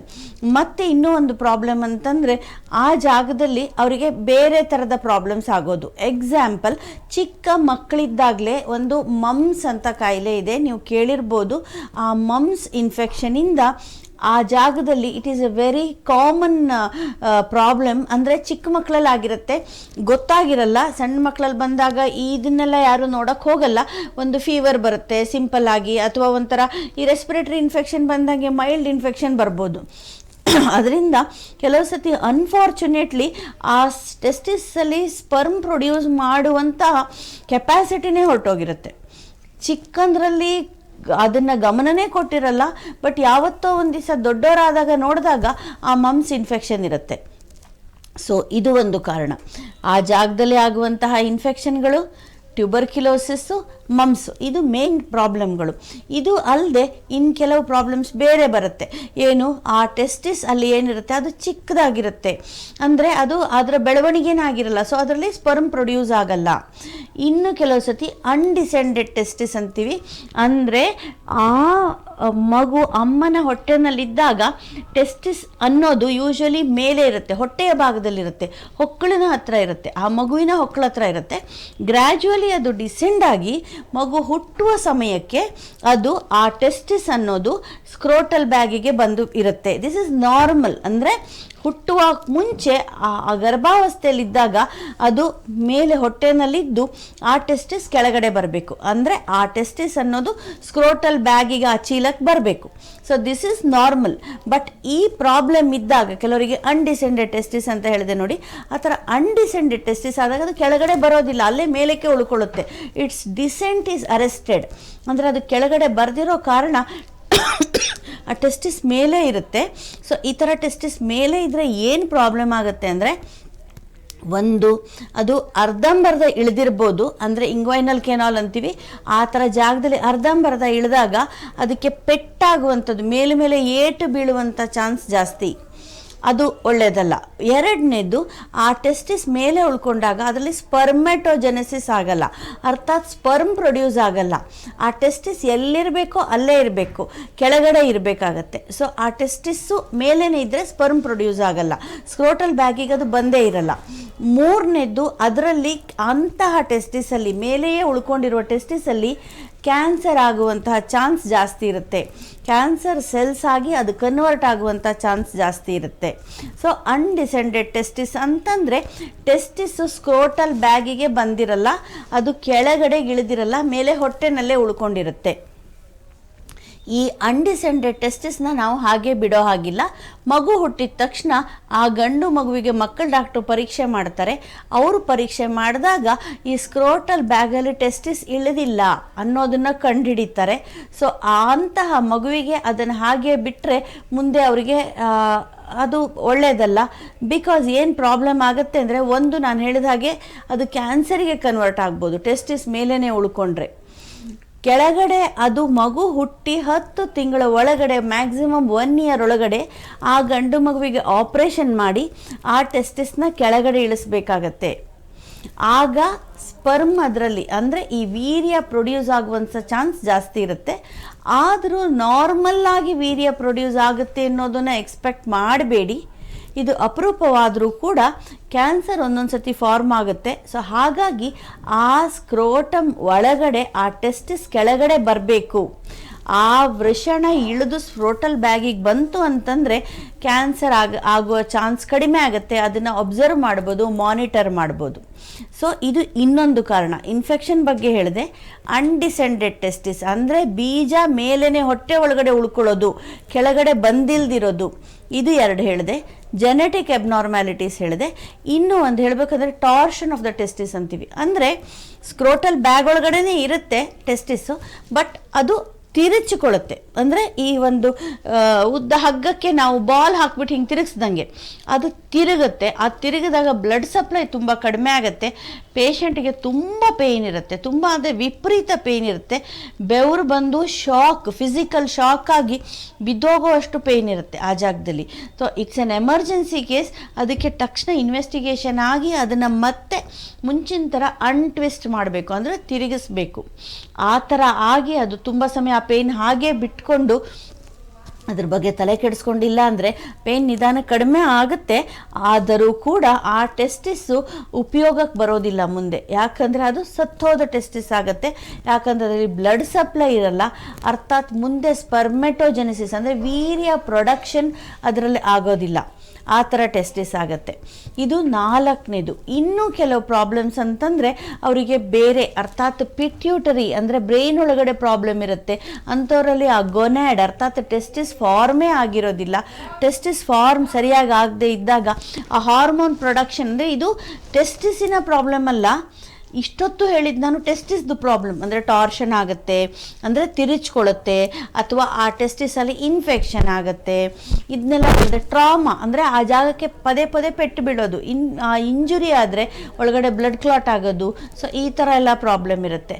So ಇದಲ್ಲದೇ ಅವರಿಗೆ ಕೆಲವು ಸತಿ ಬ್ರೈನ್ನಲ್ಲಿ ಪ್ರಾಬ್ಲಮ್ ಇದ್ದು, ಅಂದರೆ ಪಿಟ್ಯೂಟರಿ ಗ್ಲ್ಯಾಂಡಿನಿಂದ ಆ ಹಾರ್ಮೋನ್ ಸ್ರವಿಸದೇ ಇದ್ದಾಗ ಕರೆಕ್ಟಾಗಿ, ಆಗ ಆ ಟೆಸ್ಟಿಸಿಗೆ ಹಾರ್ಮೋನ್ ಬರೆದಿರೋ ಕಾರಣ ಟೆಸ್ಟಿಸಿಂದ ಪ್ರೊಡ್ಯೂಸ್ ಆಗಲ್ಲ ಸ್ಪರ್ಮ್, ಅಂದರೆ ವೀರ್ಯ ಉತ್ಪಾದನೆ ಆಗಲ್ಲ. ಇದು ಟೆಸ್ಟಿಸಿನ ಪ್ರಾಬ್ಲಮ್ ಅಲ್ಲ ಆ್ಯಸ್ ಸಚ್. ಇಷ್ಟೊತ್ತು ಹೇಳಿದ್ನೆಲ್ಲ ಟೆಸ್ಟಿಸ್ದು ಪ್ರಾಬ್ಲಮ್ಮು. ಬಟ್ ಈ ಲಾಸ್ಟದು ಏನು ಹೇಳ್ತಾ ಇದ್ದೀನಿ ಅದು ಬಂದು ವೀರ್ಯದು ಪ್ರಾಬ್ಲಮ್, ಅಂದರೆ ವೀರ್ಯ ಪ್ರೊಡಕ್ಷನ್ ಸರಿಯಾಗಿ ಆಗಲ್ಲ. That is because testis is not at fault, the problem is in the brain. So ಇವೆಲ್ಲ ಮುಖ್ಯ ಕಾರಣಗಳು. ಇದಲ್ಲದೆ ಇನ್ನೊಂದು ಇಂಪಾರ್ಟೆಂಟ್ ರೀಸನ್ ಅಂದರೆ ಸೆಕ್ಷುವಲ್ ಡಿಸ್ಫಂಕ್ಷನ್, ಅಂದರೆ ಅವರಿಗೆ ಸೆಕ್ಷುವಲ್ ಕಾಂಟ್ಯಾಕ್ಟೇ ಸರಿಯಾಗಿ ಇಟ್ಕೊಂಡಿರಲ್ಲ. ಹಾಗಾಗಿ ಕೂಡ ಅದನ್ನು ಬಂಜೆತನ, ಮೇಲ್ ಇನ್ಫರ್ಟಿಲಿಟಿ ಅಂತ ಹೇಳ್ತೀವಿ. ಮ್ಯಾಮ್, ಇನ್ನು ಸಾಕಷ್ಟು ವಿಚಾರಗಳನ್ನ ನೀವು ಒಂದೇ ಕ್ವಶನ್ಗೆ ತುಂಬ ವಿಚಾರಗಳನ್ನ ತಿಳಿಸ್ಕೊಟ್ರಿ. ಯೂಶಲ್ ಆಗಿ ಈ ಒಂದು ಲೈಂಗಿಕ ಸಮಸ್ಯೆ ಇದೆ ಅಥವಾ ಯೂಶಲಾಗಿ ಇದ್ರ ಬಗ್ಗೆ ನೆಕ್ಸ್ಟ್ ಮಾತಾಡೋಣ. ಆದರೆ ಅದಕ್ಕೂ ಮುಂಚೆ ಈ ಒಂದು ಪುರುಷರಲ್ಲಿ ಬಂಜೆತನಕ್ಕೆ ಕಾರಣವಾಗೋಕ್ಕೆ ಸಾಕಷ್ಟು ವಿಚಾರಗಳಿದೆ. ಸೊ ಅದನ್ನು ನೀವು ಯಾವ ರೀತಿ ಕಂಡು ಹಿಡಿತೀರಾ ಅಂತ, ಯಾವೆಲ್ಲ ಟೆಸ್ಟ್ಗಳನ್ನು ಮಾಡೋ ಮೂಲಕ ನೀವು ಅದನ್ನ ಕಂಡು ಹಿಡಿತೀರಾ ಅಂತ ಹೇಳೋದಾದ್ರೆ ಮ್ಯಾಮ್? ಹಾಂ, ಅಂದರೆ ಈಗ ಇಷ್ಟೊತ್ತು ನಾವು ಪುರುಷರ ಬಂಜೆತನ ಅಂದರೆ ಏನು, ಅದಕ್ಕೆ ಕಾರಣಗಳೇನು, ಅಂದರೆ ಅವ್ರ ಲಕ್ಷಣಗಳೇನು, ಇವೆಲ್ಲ ಮಾತಾಡಿದ್ವಿ. ವೆರಿ ವೆರಿ ಪ್ರಾಕ್ಟಿಕಲ್ ಪಾಯಿಂಟ್ಸ್ ಎಲ್ಲ ನಾವು ಹೇಳಿರೋದು. ಯಾತಕ್ಕೆ ಈ ಥರ ಆಗುತ್ತೆ ಹೀಗೆಲ್ಲ. ಇನ್ನು ಕೆಲವು ಏನು ಹೇಳಬೇಕಂತಂದರೆ, ನಾವು ಇನ್ವೆಸ್ಟಿಗೇಷನ್ ಅಂದರೆ ನಾವು ಯಾವ ಥರ ಅವ್ರಿಗೆ ಈ ಪ್ರಾಬ್ಲಮ್ ಇದೆ ಅಂತ ನಾವು ಕಂಡುಹಿಡಿಬೇಕು. ನಾನು ಫಸ್ಟೇ ಹೇಳಿದೆ ನೋಡಿ, ಎಷ್ಟೊಂದು ಜನ ಬಂದಾಗ ಅವ್ರಿಗೆ ಏನೂ ಸಿಮ್ಟಮ್ಸ್ ಇರಲ್ಲ, ಜಸ್ಟ್ ಅವ್ರಿಗೆ ಟೆಸ್ಟ್ ಮಾಡಿದಾಗ ಮಾತ್ರ ಅಬ್ನಾರ್ಮಲ್ ಇರುತ್ತೆ. ಆಯಿತು, ಅಬ್ನಾರ್ಮಲ್ ಅಂತ ಹೇಗೆ ಹೇಳ್ತೀನಿ ನಾನು? ಏನು ಟೆಸ್ಟಿಂದ ನಾನು ಇದನ್ನು ಅಬ್ನಾರ್ಮಲ್ ಅಂತ ಹೇಳ್ತೀನಿ? ಏನು ಟೆಸ್ಟ್ ಅಂದರೆ, ಫಸ್ಟ್ ಆಫ್ ಆಲ್ ಆಗಲೇ ಹೇಳಿದು ಪರೀಕ್ಷೆಗಳನ್ನ ಮಾಡ್ಕೊಂಡಿರ್ತೀವಿ. ಹೈಟ್ ತುಂಬ ಜಾಸ್ತಿ ಇದೆ, ಬ್ರೆಸ್ಟ್ ಡೆವಲಪ್ಮೆಂಟ್ ಆಗಿದೆ, ಹೇರ್ ಗ್ರೋತ್ ಸರಿ ಇಲ್ಲ, ಟೆಸ್ಟಿಸ್ ಅಲ್ಲಿಲ್ಲ, ಕೆಳಗಡೆ ಜಾಗದಲ್ಲಿ ಇರಬೇಕಾದ ಜಾಗದಲ್ಲಿ ಟೆಸ್ಟಿಸ್ ಇಲ್ಲ, ಇವೆಲ್ಲ ಒಂದು ಕಂಡುಹಿಡಿತೀವಿ ಫಸ್ಟು ಆತನನ್ನು ಪರೀಕ್ಷೆ ಮಾಡಿಬಿಟ್ಟು. ಎರಡನೇದು ಅವರ ಸೆಕ್ಷುವಲ್ ಹಿಸ್ಟ್ರಿ ಕೇಳ್ತೀವಿ. ನೀವು ಸೆಕ್ಷುವಲ್ ಕಾಂಟ್ಯಾಕ್ಟ್ ಸರಿಯಾಗಿ ಇಟ್ಕೊಳ್ತಾ ಇದ್ದೀರಾ, ಇದನ್ನು ಕೇಳ್ತೀವಿ. ಮೂರನೇದು ಕೆಲವು ಬ್ಲಡ್ ಟೆಸ್ಟ್ ಇರುತ್ತೆ, ಅದರಲ್ಲಿ ಇನ್ಫೆಕ್ಷನ್ ಸಲುವಾಗಿ ಕೆಲವು ಬ್ಲಡ್ ಟೆಸ್ಟ್ ಇರುತ್ತೆ, ಅದನ್ನು ಚೆಕ್ ಮಾಡ್ತೀವಿ. ಅದಲ್ಲದೆ ನಾವು ಪರ್ಟಿಕ್ಯುಲರ್ ಆಗಿ ಒಂದು ಹಾರ್ಮೋನ್ ಚೆಕ್ ಮಾಡ್ತೀವಿ. That hormone is called FSH ಅಂತ. ಈ ಥರ ಪ್ರಾಬ್ಲಮ್ ಇದ್ದಾಗ ಆ FSH ಅನ್ನೋ ಹಾರ್ಮೋನ್ ಟೆಸ್ಟ್ ಮಾಡಿದ್ರೆ ಪ್ರಾಬ್ಲಮ್ ಇದೆಯಾ ಅಂತ ನಮ್ಗೆ ಗೊತ್ತಾಗುತ್ತೆ. ಆ ಹಾರ್ಮೋನ್ನಲ್ಲಿ ಪ್ರಾಬ್ಲಮ್ ಇದ್ದರೆ, ಅರ್ಥಾತ್ ಆ ಹಾರ್ಮೋನ್ ಜಾಸ್ತಿ ಇದ್ದರೆ, ಫಾಲಿಕಲ್ ಸ್ಟಿಮ್ಯುಲೇಟಿಂಗ್ ಹಾರ್ಮೋನ್ ಅಂತೀವಿ, ಆ ಹಾರ್ಮೋನ್ ಜಾಸ್ತಿ ಇತ್ತು ಅಂತಂದರೆ ದ್ಯಾಟ್ ಈಸ್ ನಾಟ್ ರೈಟ್. ಆ ಹಾರ್ಮೋನು ನಾರ್ಮಲ್ ಲೆವೆಲಲ್ಲಿ ಇರಬೇಕು, ಒಂದು ಮ್ಯಾಕ್ಸಿಮಮ್ 10 ಯೂನಿಟ್ಸಲ್ಲಿ ಇರಬೇಕು. ಅದಕ್ಕಿಂತ ಜಾಸ್ತಿ ಇದೆ ಅಂತಂದರೆ ಅದು ಟೆಸ್ಟಿಸಲ್ಲಿ ವೀರ್ಯ ಉತ್ಪಾದನೆ ಮಾಡೋಕ್ಕೆ ಬಿಡೋದಿಲ್ಲ. ಸೊ ಇದು ಬ್ಲಡ್ ಟೆಸ್ಟ್ ಆಯಿತು. ನಾಲ್ಕನೇದು ಬಂದು ಸಿಮೆನ್ ಅನಾಲಿಸಿಸ್ ಅಂತ ಟೆಸ್ಟ್ ಮಾಡ್ತೀವಿ. ಸಿಮೆನ್ ಅನಾಲಿಸಿಸ್ ಅಂದರೆ ವೀರ್ಯ ಪರೀಕ್ಷೆಯನ್ನು ಮಾಡ್ತೀವಿ. ವೀರ್ಯ ಪರೀಕ್ಷೆ ನಾವು ಮಾಡಿದಾಗ ಅದರಲ್ಲಿ ಕ್ವಾಂಟಿಟಿ ಎಷ್ಟಿದೆ, ಕಲರ್ ಏನಿದೆ, ಬ್ಲಡ್ ಏನಾದರೂ ಪ್ರೊಡ್ಯೂಸ್ ಆಗ್ತಾ ಇದೆಯಾ, ಇನ್ಫೆಕ್ಷನ್ ಇದ್ದರೆ ಒಂದು ಸರ್ತಿ ಬ್ಲಡ್ ಪ್ರೊಡ್ಯೂಸ್ ಆಗ್ಬೋದು, ಕೀವಿದೆಯಾ, ಆ ವೀರ್ಯ ಚೆಕಪ್ ಮಾಡಿದಾಗ, ಆ ಸೆಮೆನ್ ಟೆಸ್ಟ್ ಮಾಡಿದಾಗ ಸ್ಪರ್ಮ್ ಕ್ವಾಂಟಿಟಿ ಹೇಗಿದೆ, ಇಷ್ಟು ಮಿಲಿಯನ್ ಇರಬೇಕು, 5 ಮಿಲಿಯನು 10 ಮಿಲಿಯನು, ಇವೆಲ್ಲ ತುಂಬ ಕಡಿಮೆ ಸ್ಪರ್ಮ್ ಕ್ವಾಂಟಿಟಿ. ನಮಗೆ ಮಿನಿಮಮ್ 20 ಆದರೂ ಇರಬೇಕು, 20 ಮಿಲಿಯನ್ ನಾನು ಹೇಳ್ತಾ ಇರೋದು. ಆತನಲ್ಲಿ ತಂತಾನೆ ಪ್ರೆಗ್ನೆನ್ಸಿ ಆಗಬೇಕಾದ್ರೆ ಬಾಟಮ್ ವ್ಯಾಲ್ಯೂ ಅಂತಂದರೆ ಮಿನಿಮಮ್ 20 ಮಿಲಿಯನ್ ಇರಬೇಕು. ಸೊ ಅದನ್ನು ಚೆಕ್ ಮಾಡ್ತೀವಿ. ನೆಕ್ಸ್ಟು ಅದಲ್ಲದೆ ಮಾರ್ಫಾಲಜಿ ಅಂದರೆ ಸ್ಪರ್ಮ್ ಯಾವ ಥರ ಇದೆ ನೋಡೋಕ್ಕೆ. ಇದನ್ನು ಮುಂಚೆ ಹೇಳಿದ್ದೀನಿ, ಆದರೂ ಕೂಡ ಇವತ್ತು ಮೇಲ್ ಇನ್ಫರ್ಟಿಲಿಟಿ ಬಗ್ಗೆನೇ ಮಾತನಾಡ್ತಾ ಇರೋದ್ರಿಂದ ಮತ್ತೊಂದು ಸತಿ ಅದನ್ನು ವಿವರವಾಗಿ ಹೇಳ್ತಾ ಇದ್ದೀನಿ. ಆಗ ಹೇಳಿದೆ ಸ್ಪರ್ಮ್ ಕೌಂಟ್ ನೋಡಬೇಕು. ಎರಡನೇದು ಹೇಳ್ತೀನಿ, ಸೆಮೆನ್ನಲ್ಲಿ ಮಾರ್ಫಾಲಜಿ ಅಂದರೆ ಆ ನೋಡೋಕ್ಕೆ ಪ್ರತಿಯೊಂದು ಸ್ಪರ್ಮ್ ಹೇಗಿದೆ, ಅಬ್ನಾರ್ಮಲ್ ಇದೆಯಾ, ನಾರ್ಮಲ್ ಆಗಿದೆಯಾ. ನಾರ್ಮಲ್ ಆಗಿ ಅದು ಹೀಗೆ ಮುಂದೆ ಫಾರ್ವರ್ಡ್ ಮೋಷನ್ ಬೇಗ ಇಲಿ ಓಡ್ದಂಗೆ ಅಷ್ಟು ಫಾಸ್ಟಾಗಿ ಸ್ಪರ್ಮ್ ಓಡಿಬಿಡುತ್ತೆ. ನಾವು ಅದನ್ನು ಚೆಕ್ ಮಾಡಿದಾಗ ಮೈಕ್ರೋಸ್ಕೋಪ್ ಅಡಿನಲ್ಲಿ ಅಂಡರ್ ಮ್ಯಾಗ್ನಿಫಿಕೇಷನ್ ನಾವು ಅದನ್ನು ಚೆಕ್ ಮಾಡ್ತೀವಿ. ನೋಡಿದಾಗ ಅದು ಫಾರ್ವರ್ಡ್ ಮೋಷನ್ ಇರಬೇಕು. ಬಟ್ ಏನಾಗುತ್ತೆ, ಮಾರ್ಫಾಲಜಿ ಅಬ್ನಾರ್ಮಲ್ ಇದ್ದಾಗ ಅದು ಸ್ಪರ್ಮ್ ನೋಡೋಕ್ಕೆ ಅದೇ ಅಬ್ನಾರ್ಮಲ್ ಇರುತ್ತೆ. ಅದು ಯಾವ ಶೇಪಲ್ಲಿ ಇರಬೇಕು ಆ ಶೇಪಲ್ಲಿ ಇರಲ್ಲ. ಈಗ ನಮ್ಗೆ ಎಲ್ಲ ಗೊತ್ತು, ಒಂದು ಮನುಷ್ಯನ ಮುಖ ಈ ಥರ ಇರಬೇಕು, ಒಂದು ಫ್ಲವರ್ ರೋಸು ಈ ಥರ ಇರಬೇಕು, ಆ ಥರ ನಮಗೂ ಅದು ಸ್ಪರ್ಮ್ ಹೇಗಿರಬೇಕು ಅನ್ನೋದು ಗೊತ್ತಿರುತ್ತೆ. ಅದನ್ನು ತಲೆಯಲ್ಲಿಟ್ಕೊಂಡು ನಾವು ಮೈಕ್ರೋಸ್ಕೋಪ್ನಲ್ಲಿ ಚೆಕ್ ಮಾಡಿದಾಗ ಅದು ಅಬ್ನಾರ್ಮಲ್ ಇರುತ್ತೆ. ಆ ತಲೆದು ಶೇಪ್ ಹೆಂಗೋ ಇರುತ್ತೆ, ಬಾಡಿ ಶೇಪ್ ಹೇಗೋ ಇರುತ್ತೆ. ತಲೆ ನಾರ್ಮಲ್ ಇರೋದು ಜಸ್ಟ್ ಒಂದು ಪಿನ್ ಹೆಡ್ ಅಂತ ಹೇಳ್ತೀವಿ, ಒಂದು ಜಸ್ಟ್ ಡಾಟ್ ಥರ ಇರುತ್ತೆ. ತಲೆ ಡೆವಲಪ್ ಆಗಿರಲ್ಲ ಸ್ಪರ್ಮ್ದು. ಅಥವಾ ಟೇಲ್ ತುಂಬ ಉದ್ದ ಇರುತ್ತೆ, ಕಾಯಿಲ್ಡ್ ಟೈಲ್ ಅಂದರೆ ಈ ಥರ ಸುತ್ತಕೊಂಡಿರೋ ಚಕ್ರ ಥರ ಸುತ್ತಕೊಂಡಿರೋ ಟೈಲ್ ಇರುತ್ತೆ. ಅಥವಾ ಡಬಲ್ ಟೈಲ್ ಇರುತ್ತೆ, ಒಂದೇ ಟೈಲ್ ಇರಬೇಕು ಸ್ಪರ್ಮ್ಗೆ, 2 ಟೈಲ್ ಇರುತ್ತೆ, ಚಿಕ್ಕ ಟೈಲ್ ಇರುತ್ತೆ, 108. ಸೊ ಇದನ್ನೆಲ್ಲ ನಾವು ಸ್ಪರ್ಮ್ ಮಾರ್ಫಾಲಜಿನಲ್ಲಿ ಚೆಕ್ ಮಾಡ್ತೀವಿ. ಇದು ಎರಡನೇದು. ಮೂರನೇದು ಏನು ಚೆಕ್ ಮಾಡ್ತೀವಿ ಸ್ಪರ್ಮ್ನಲ್ಲಿ ಅಂತಂದರೆ ಮೊಟಿಲಿಟಿ, ಅಂದರೆ ಅದರ ಫಾರ್ವರ್ಡ್ ಮೋಷನ್ ನಮಗೆ ಪರ್ಫೆಕ್ಟ್ ಆಗಿರಬೇಕು. ಅದು ಹೀಗೆ ಮುಂದೆ ಹೋಗಬೇಕು ಸ್ಪರ್ಮು, ಅದು ಚೆನ್ನಾಗಿ ಮುಂದೆ ಹೋಗಬೇಕು, ನಿಧಾನಕ್ಕೆ ತೆಳ್ಕೊಂಡು ಹೋಗೋದಲ್ಲ. ಅದರಿಂದನೂ ಯಾವ ಸ್ಪರ್ಮು ಸಿಗ್ತಿದೋ ಅದರಿಂದನೂ ಪ್ರೆಗ್ನೆನ್ಸಿ ಮಾಡ್ತೀವಿ, ಅದು ಬೇರೆ ವಿಚಾರ. ಬಟ್ ನಾರ್ಮಲ್ ಆಗಿ very fast movement, progressive motility ಅಂತ ಹೇಳ್ತೀವಿ. ಸೊ ಈ ಥರ ಇರಬೇಕು. ಸೊ ಇವೆಲ್ಲವನ್ನು ನಾವು ಚೆಕ್ ಮಾಡ್ತೀವಿ. ಇದಲ್ಲದೆ ಇನ್ನೂ ಕೆಲವು ಟೆಸ್ಟ್ ಇರುತ್ತೆ. ಸ್ಕ್ರೋಟಮ್ದು ಸ್ಕ್ಯಾನ್ ಮಾಡ್ತೀವಿ, ಅದು ಹೇಗಿದೆ ಅಂತ. ವ್ಯಾರಿಕೋಸೀಲ್ ಅಂತ ಇರುತ್ತೆ, ಅದರದ್ದು ನಾವು ಬ್ಲಡ್ ಸರ್ಕ್ಯುಲೇಷನ್ ನೋಡೋಕ್ಕೆ. ಒಂದೊಂದು ಸತಿ ಟೆಸ್ಟಿಸ್ದು ನಾವು ಟೆಸ್ಟ್ಗಳು ಮಾಡ್ತೀವಿ, ಈ ಥರ ಬಯಾಪ್ಸಿ ತೆಗೆದು ಟೆಸ್ಟಿಸ್ದು ಡಾಪ್ಲರ್ ಮಾಡ್ತೀವಿ. ಎಸ್ಪೆಷಲಿ ಸ್ಪರ್ಮ್ಯಾಟಿಕ್ ಡಾಪ್ಲರ್ ಅಂತ ಹೇಳ್ತೀವಿ. ಈ ಟೆಸ್ಟಿಸ್ ಟಾರ್ಷನ್ ಆದರೆ ಅಂದರೆ ಟೆಸ್ಟಿಸ್ ತಿರುಗಿದ್ರೆ ಇನ್ನು ಕೆಲವು ಬೇರೆ ಬ್ಲಡ್ ಟೆಸ್ಟ್ಗಳನ್ನು ಮಾಡ್ಕೊಳ್ತೀವಿ. ಸೊ ಜೆನೆಟಿಕ್ ಟೆಸ್ಟ್ಗಳಿರ್ಬೋದು, ಕ್ರೋಮೋಸೋಮ್ ಟೆಸ್ಟ್ ಮಾಡ್ಬೋದು. ಸೊ ಈ ಥರ 108 ಇನ್ವೆಸ್ಟಿಗೇಷನ್ಗಳು ಕೂಡ ಈ ಮೇಲ್ ಇನ್ಫರ್ಟಿಲಿಟಿ ಅಂದರೆ ಬಂಜೆತನದ ಪತ್ತೆಗೆ ಸಹಕಾರಿಯಾಗುತ್ತೆ. ಮೇಲ್ ಇನ್ಫರ್ಟಿಲಿಟಿ, ನಿನಗೆ ಬಂಜತನ ಇದೆ ಅಂತ ಹೇಳಿದ್ರೆ ಆಗಲಿಲ್ಲ. ನಾವು ಗಂಡಸರಿಗೆ ಎಲ್ಲಿ ಪ್ರಾಬ್ಲಮ್ ಇದೆ ಅವ್ರಿಗೂ ನಾವು ಅರ್ಥ ಮಾಡಿಸ್ಬೇಕು. ಎಲ್ಲಿ ಪ್ರಾಬ್ಲಮ್ ಇದೆ, ಟೆಸ್ಟಿಸಲ್ ಪ್ರಾಬ್ಲಮ್ ಇದೆಯಾ, ಆಗಲೇ ಹೇಳಿದೆ ನೋಡಿ ಪಿಟ್ಯೂಟ್ರಿ ಬ್ರೈನ್ನಲ್ಲಿ ಪ್ರಾಬ್ಲಮ್ ಇದೆ ಅಂತ. ಸೊ ಆ ಥರ ಪ್ರಾಬ್ಲಮ್ ಇದೆಯಾ, ಅಥವಾ ನಿನಗೆ ಪ್ರಾಬ್ಲಮ್ ಇರೋದಕ್ಕೆ ಏನು ಕರೆಕ್ಷನ್ನು, ಟ್ರೀಟ್ಮೆಂಟ್ ಏನು ಕೊಡಬೇಕು, ಈ ಥರ ಎಲ್ಲವನ್ನು ನಾವು ಅವರಿಗೆ ಹೇಳಬೇಕಾಗತ್ತೆ. ಸೊ ಅದಕ್ಕೋಸ್ಕರ ಇನ್ವೆಸ್ಟಿಗೇಷನ್ ಮಾಡಬೇಕು. ಆ ಇನ್ವೆಸ್ಟಿಗೇಷನ್ನ ನಾವು ಅರ್ಥ ಮಾಡ್ಕೊಳ್ಬೇಕು, ಅದನ್ನು ಪೇಷಂಟಿಗೆ ಅರ್ಥವಾಗುವ ಥರ ಅವರಿಗೆ ನಾವು ಮಾಹಿತಿ ಕೊಡಬೇಕು. ಸೊ ಇದೆಲ್ಲ ಒಂದು ಸುದೀರ್ಘ ಸಮಾಲೋಚನೆ ಇರುತ್ತೆ ಇದರಲ್ಲಿ. ಏಕೆಂದರೆ ಹೆಂಗಸರು ತಗೊಳ್ಳೋದಕ್ಕಿಂತ ಗಂಡಸರು ವಿಷಯವನ್ನು ಒಂಥರ ಸೀರಿಯಸ್ ಆಗಿ ತಗೊಳ್ತಾರೆ, ಮೇಲ್ ಇನ್ಫರ್ಟಿಲಿಟಿ ಅನ್ನೋದ್ರ ಬಗ್ಗೆ. ಸೊ ನನಗೇನು ಕೆಪಾಸಿಟಿ ಇಲ್ವಾ ಅಂತ ಅವ್ರಿಗೆ ಆ ಥರ ಮನಸ್ಸಿನಲ್ಲಿ ಬರುತ್ತೆ. ಸೊ ನಾವು ಅವ್ರಿಗೆ ಅದನ್ನು ಡೀಟೇಲ್ ಆಗಿ ಎಕ್ಸ್ಪ್ಲೇನ್ ಮಾಡಿ ಈ ಥರ ಪ್ರಾಬ್ಲಮ್ ಇದೆ, ನಾವು ಈ ಥರ ನಿಮಗೆ ಟ್ರೀಟ್ಮೆಂಟ್ ಕೊಡಬೇಕು ಅನ್ನೋದನ್ನು ಹೇಳಬೇಕಾಗತ್ತೆ. ಮ್ಯಾಮ್, ಇನ್ನು ಈ ವ್ಯಾರಿಕೋಸೆಲ್ ಅಂದರೆ ಏನು ಮ್ಯಾಮ್? ಅದ್ರ ಬಗ್ಗೆ ಇನ್ನು ಇದಕ್ಕೇನಾದರೂ ರಿಲೇಟೆಡ್ ಆಗಿದೆಯಾ ಅಂತ ಹೇಳೋದು? ಹೌದು ಕರೆಕ್ಟು. ವ್ಯಾರಿಕೋಸೀಲ್ ಅನ್ನೋದು ಮೇಲ್ ಇನ್ಫರ್ಟಿಲಿಟಿಗೆ ತುಂಬ ಹತ್ತಿರದ ಸಂಬಂಧ. ಅಂದರೆ ವ್ಯಾರಿಕೋಸೀಲ್ ಅನ್ನೋದು ಎಲ್ಲರಿಗೂ ಇರಲ್ಲ, ಕೆಲವು ಗಂಡಸರಲ್ಲಿರುತ್ತೆ. ವ್ಯಾರಿಕೋಸೀಲ್ ಅನ್ನೋದು ಟೆಸ್ಟಿಸಲ್ಲಿ ಆಗುವಂಥದ್ದೇ ಪ್ರಾಬ್ಲಮ್ಮು, ಬೇರೆ ದೇಹದ ಯಾವ ಭಾಗದಲ್ಲೂ ಆಗೋದಲ್ಲ. ಈ ಟೆಸ್ಟಿಸ್ ಅಥವಾ ಆ ವೃಷಣ ಅಥವಾ ಬೀಜ ಅಂತ ಏನು ಹೇಳ್ತೀವಲ್ಲ, ಅದರ ಸುತ್ತಮುತ್ತ ಅರ್ಥಾತ್ ಆ ಸ್ಕ್ರೋಟಲ್ ಬ್ಯಾಗಲ್ಲಿ ಬ್ಲಡ್ ಸಪ್ಲೈ ಜಾಸ್ತಿ ಆಗುತ್ತೆ. ಟೆಸ್ಟಿಸ್ನ ಸುತ್ತಮುತ್ತ ಇರುವಂತಹ ವೇನ್ಸ್ ಇರುತ್ತವೆ. ವೇನ್ಸ್ ಅಂದರೆ ಅಭಿಧಮನಿಗಳು ಅಂತ ಹೇಳ್ತೀವಿ. ಅವು ದಪ್ಪ ಆಗ್ತವೆ. ಬ್ಲಡ್ ವೆಸಲ್ಸು ಅಥವಾ ರಕ್ತನಾಳಗಳು ದಪ್ಪ ಆಗಿ ಅದರಲ್ಲಿ ಬ್ಲಡ್ ಸರ್ಕ್ಯುಲೇಷನ್ ಜಾಸ್ತಿ ಆಗುತ್ತೆ, ಬ್ಲಡ್ ಸ್ಟೇಸಿಸ್ ಆಗುತ್ತೆ. ಅಂದರೆ ನೀಟಾಗಿ ಬಂದು ವಾಪಸ್ ಹೋಗ್ಬಿಡಲ್ಲ, ಅಲ್ಲಿ ಸ್ವಲ್ಪ ಬ್ಲಡ್ ವೆಸಲ್ಗಳಲ್ಲಿ ಆ ರಕ್ತನಾಳಗಳಲ್ಲಿ ಬ್ಲಡ್ ಉಳ್ಕೊಂಡು ಅವು ದಪ್ಪ ಆಗಿ ವೆಸಲ್ಗಳು ಅಲ್ಲಿ ಅಲ್ಟಿಮೇಟ್ಲಿ ಏನಾಗುತ್ತೆ ಅಂದರೆ ಬ್ಲಡ್ ಸರ್ಕ್ಯುಲೇಷನ್ ಜಾಸ್ತಿ ಆಗೋದ್ರಿಂದ ಟೆಂಪ್ರೇಚರ್ ಜಾಸ್ತಿ ಆಗುತ್ತೆ ಸ್ಕ್ರೋಟಮಲ್ಲಿ ಟೆಂಪ್ರೇಚರ್ ಜಾಸ್ತಿ ಆದಾಗ ನಮಗೆ ಟೆಂಪ್ರೇಚರ್ ಸ್ಕ್ರೋಟಮಲ್ಲಿ ಜಾಸ್ತಿ ಆಗೋ ಹಾಗೇ ಇಲ್ಲ. ಟೆಂಪ್ರೇಚರು ಆ್ಯಕ್ಚುಲಿ ದೇವರು ಸ್ಕ್ರೋಟಮ್ ಒಳಗಡೆ ಟೆಸ್ಟಿಸ್ ಇಟ್ಟಿರೋದು ಯಾಕೆ ಅಂತಂದರೆ, ದೇಹದ ಒಳಗಡೆ ಟೆಸ್ಟಿಸ್ ಇದ್ದರೆ ಲೇಡೀಸಲ್ಲಿ ಓವರೀಸ್ ಹೇಗೆ ದೇಹದ ಒಳಗಡೆ ಭಾಗದಲ್ಲಿರುತ್ತೆ, ದೇಹದ ಹೊರಗಡೆ ಭಾಗದಲ್ಲಿರಲ್ಲ. ಸೊ ಹಾಗೆ ಟೆಸ್ಟಿಸ್ ಏನಾದರೂ ಇದ್ದಿದ್ದರೆ ಸ್ಪರ್ಮ್ ಪ್ರೊಡಕ್ಷನೇ ಆಗ್ತಿರ್ಲಿಲ್ಲ ಟೆಸ್ಟಿಸಲ್ಲಿ. ಯಾಕಂದರೆ ದೇಹದ ಒಳಗಡೆ ಕೋರ್ ಬಾಡಿ ಟೆಂಪ್ರೇಚರ್ ಅಂತ ಏನು ಹೇಳ್ತೀವಿ ಅದು ಜಾಸ್ತಿ ಇರುತ್ತೆ. ವೆರಸ್ ಟೆಸ್ಟಿಸ್ ಕೆಳಗಡೆ ಹೊರಗಡೆ ಇರೋದ್ರಿಂದ ಸ್ಕ್ರೋಟಲ್ ಬ್ಯಾಗ್ ಒಳಗಡೆ ನೇತಾಡ್ತಾ ಇರೋದ್ರಿಂದ ಟೆಂಪ್ರೇಚರು ಕಡಿಮೆ ಇರುತ್ತೆ. ಟೆಸ್ಟಿಸಲ್ಲಿ ಟೆಂಪ್ರೇಚರ್ ಕಡಿಮೆ ಇದ್ರೇ ಸ್ಪರ್ಮ್ ಉತ್ಪಾದನೆ ಆಗೋದು. ಈ ವಿಷಯ ನೆನ್ಪಿಟ್ಕೊಳ್ಳಿ. ಈ ವೆರಿಕೋಸಿಲರ್ ಏನಾಗುತ್ತೆ ಅಂತಂದರೆ ಆ ಟೆಸ್ಟಿಸ್ ಒಳಗಡೆ ಟೆಂಪ್ರೇಚರ್ ಜಾಸ್ತಿ ಆಗುತ್ತೆ ನೋಡಿ. ಬಿಕಾಸ್ ಸ್ಪರ್ಮ್ ಬ್ಲಡ್ ವೆಸಲ್ಸಲ್ಲಿ ಬ್ಲಡ್ ಜಾಸ್ತಿ ಹರಿದಾಗ ಟೆಂಪ್ರೇಚರ್ ಜಾಸ್ತಿ, 1-2 ಡಿಗ್ರಿ ಕೂಡ ಟೆಂಪ್ರೇಚರ್ ಜಾಸ್ತಿ ಆಯಿತು ಅಂತಂದರೆ ಆ ಟೆಸ್ಟಿಸಲ್ಲಿ ಪ್ರೊಡ್ಯೂಸ್ ಆಗುವಂಥ ಸ್ಪರ್ಮ್ ಕ್ವಾಲಿಟಿ ಅಷ್ಟು ಚೆನ್ನಾಗಿರೋದಿಲ್ಲ.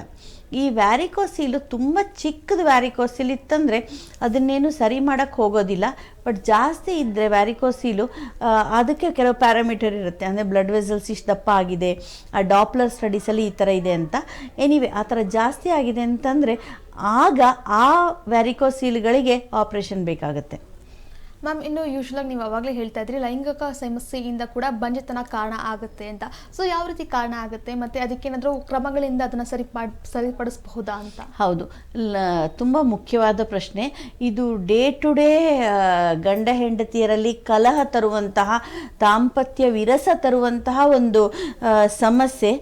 ಎಷ್ಟೋ ಜನ ಪೇಷಂಟ್ಸ್ ಈ ಥರ ಬರ್ತಾರೆ. ಈಗ ನಿನ್ನೇನು ಒಂದು ಪೇಷಂಟು, ಅವ್ರಿಗೆ ಇನ್ಫರ್ಟಿಲಿಟಿ ಇದೆ, ಬಟ್ ಅವರ ಹಸ್ಬೆಂಡಿಗೆ ಟೋಟಲಿ ಲೈಂಗಿಕ ವಿಷಯಗಳ ಬಗ್ಗೆ ಅವರಿಗೆ ಖಂಡಿತ ಇಂಟ್ರೆಸ್ಟ್ ಇಲ್ಲ. ಈ ಥರನೂ ಪ್ರಾಬ್ಲಮ್ಸ್ ಇರುತ್ತೆ. ಅವರಿಗೆ ಬೇರೆ ಏನೂ ಪ್ರಾಬ್ಲಮ್ ಇಲ್ಲದೆ ಇರ್ಬೋದು. ಅವರ ಸೆಮೆನ್ ನಾವು ಟೆಸ್ಟ್ ಮಾಡಿದಾಗ ಸೆಮೆನ್ ನಾರ್ಮಲ್ಲೇ ಇರ್ಬೋದು, ಬಟ್ ಅವರು ಅವರ ವೈಫ್ ಜೊತೆ ಸೆಕ್ಷುವಲ್ ಕಾಂಟ್ಯಾಕ್ಟ್ ಇಟ್ಕೊಳ್ಳೋಕೆ ಇಷ್ಟಪಡೋದಿಲ್ಲ. ಇದಕ್ಕೆ ಲಾಸ್ ಆಫ್ ಲಿಬಿಡೋ ಅಂತೀವಿ. ಸೊ ಈ ಥರ ಪ್ರಾಬ್ಲಮ್ ಎಷ್ಟೋ ಜನರಲ್ಲಿ ಇರುತ್ತೆ. ಬಟ್ ಈ ಥರ ಪ್ರಾಬ್ಲಮ್ ಇದ್ದರೂ ಕೂಡ ಅವರು ಅದಕ್ಕೆ ಮಕ್ಕಳನ್ನ ಪಡೀಬೋದು. ಈ ಲೈಂಗಿಕ ಸಮಸ್ಯೆ ಇದ್ದಾಗ ಫಸ್ಟ್ ನಾವು ಅವ್ರಿಗೆ ಕೌನ್ಸಿಲ್ ಮಾಡಬೇಕು. ಅಂದರೆ ಅವ್ರಿಗೆ ನಾವು ಹೇಳಬೇಕು, ನೀವು ಈ ಥರ ಬೇಸಿಕ್ ಪ್ರಾಬ್ಲಮ್ಮೇ ನೀವು ಸಾಲ್ವ್ ಮಾಡ್ಕೊಂಡಿಲ್ಲ ಅಂತಂದರೆ ನೀವು ಪ್ರೆಗ್ನೆನ್ಸಿ ಆಗೋದು ಹೇಗೆ? ನಿಮ್ಮ ಹೆಂಡತಿ ಜೊತೆ ನೀವು ಸಹಕಾರ ಮಾಡಬೇಕಾಗತ್ತೆ, ಮಗು ಪಡೆಯೋಕ್ಕೋಸ್ಕರ ಆದರೂ ನೀವು ಸಹಕಾರ ಮಾಡಬೇಕಾಗತ್ತೆ ಅಂತ ನಾವು ಕೌನ್ಸಿಲ್ ಮಾಡ್ತೀವಿ. ಅದಾದ ಮೇಲೆ ಕೂಡ 1-2 ಸೆಷನ್ ಆದಮೇಲೂ ಕೂಡ ಅವ್ರಿಗೆ ಆಗದೆ ಹೋದರೆ, ಕೆಲವರು ಬೇಕಂತ ಮಾಡಲ್ಲ, ಅವ್ರಿಗೆ ಆಗೋದೇ ಇಲ್ಲ ಪಾಪ. ಆ ಸೆಕ್ಷುವಲ್ ಆ್ಯಕ್ಟ್ನಲ್ಲಿ ಅವ್ರಿಗೆ ಇಂಟ್ರೆಸ್ಟ್ ಇರಲ್ಲ, ಅಥವಾ ಈವನ್ ಇಂಟ್ರೆಸ್ಟ್ ಇದ್ದರೂ ಕೂಡ ದೇ ಕಾಂಟ್ ಪರ್ಫಾರ್ಮ್ ಕರೆಕ್ಟಾಗಿ, ಅವರಿಗೆ ಅದು ಮಾಡೋಕ್ಕಾಗೋದೇ ಇಲ್ಲ. ಸೊ ಅಂಥ ಸಮಯದಲ್ಲಿ ಕೂಡ ಅವರು ಪ್ರೆಗ್ನೆನ್ಸಿಯಿಂದ ಅಂದರೆ ತಂದೆ ಆಗುವ ವಿಷಯದಿಂದ ವಂಚಿತರಾಗೋಕ್ಕಾಗೋದಿಲ್ಲ. ಅದಕ್ಕೆ ನಮ್ಮ ಸಹಾಯ ಇದೆ. ನಮ್ಮ ಸಹಾಯ ಯಾವ ಥರ ಇದೆ ಅಂದರೆ ಅವರಿಗೆ ಮನೆಯಲ್ಲೇ ಟ್ರೈ ಮಾಡಿ ಪ್ರೆಗ್ನೆನ್ಸಿ ಆಗದೇ ಇದ್ದರೆ ಕೆಲವು ಟ್ಯಾಬ್ಲೆಟ್ಸ್ ಕೊಡ್ತೀವಿ. ಆ ಟ್ಯಾಬ್ಲೆಟ್ಸಿಂದ ಅವರಿಗೆ ಸೆಕ್ಷುವಲ್ ಅರೌಸಲ್ ಬರುತ್ತೆ. ಅಂದರೆ ಅವರಿಗೆ ಪ್ರೆಗ್ನೆನ್ಸಿ ಆಗೋದಕ್ಕೆ ಅರ್ಥಾತ್ ಲೈಂಗಿಕ ಕಾರ್ಯ ಉತ್ತಮ ಮಾಡೋಕ್ಕೆ, ಪರ್ಫಾರ್ಮ್ ಬೆಟರ್ ಆ ಟ್ಯಾಬ್ಲೆಟ್ಸ್ ಹೆಲ್ಪ್ ಮಾಡುತ್ತೆ. ಅದಕ್ಕೂ ಆಗದೆ ಹೋದರೆ ನಮ್ಮ ಹತ್ರ ಬಂದರೆ ಅದಕ್ಕೆ ನಾವು ಫರ್ದರ್ ಟ್ರೀಟ್ಮೆಂಟ್ ಸಜೆಸ್ಟ್ ಮಾಡ್ತೀವಿ. ಏನು ಟ್ರೀಟ್ಮೆಂಟ್ ಸಜೆಸ್ಟ್ ಮಾಡ್ತೀವಿ?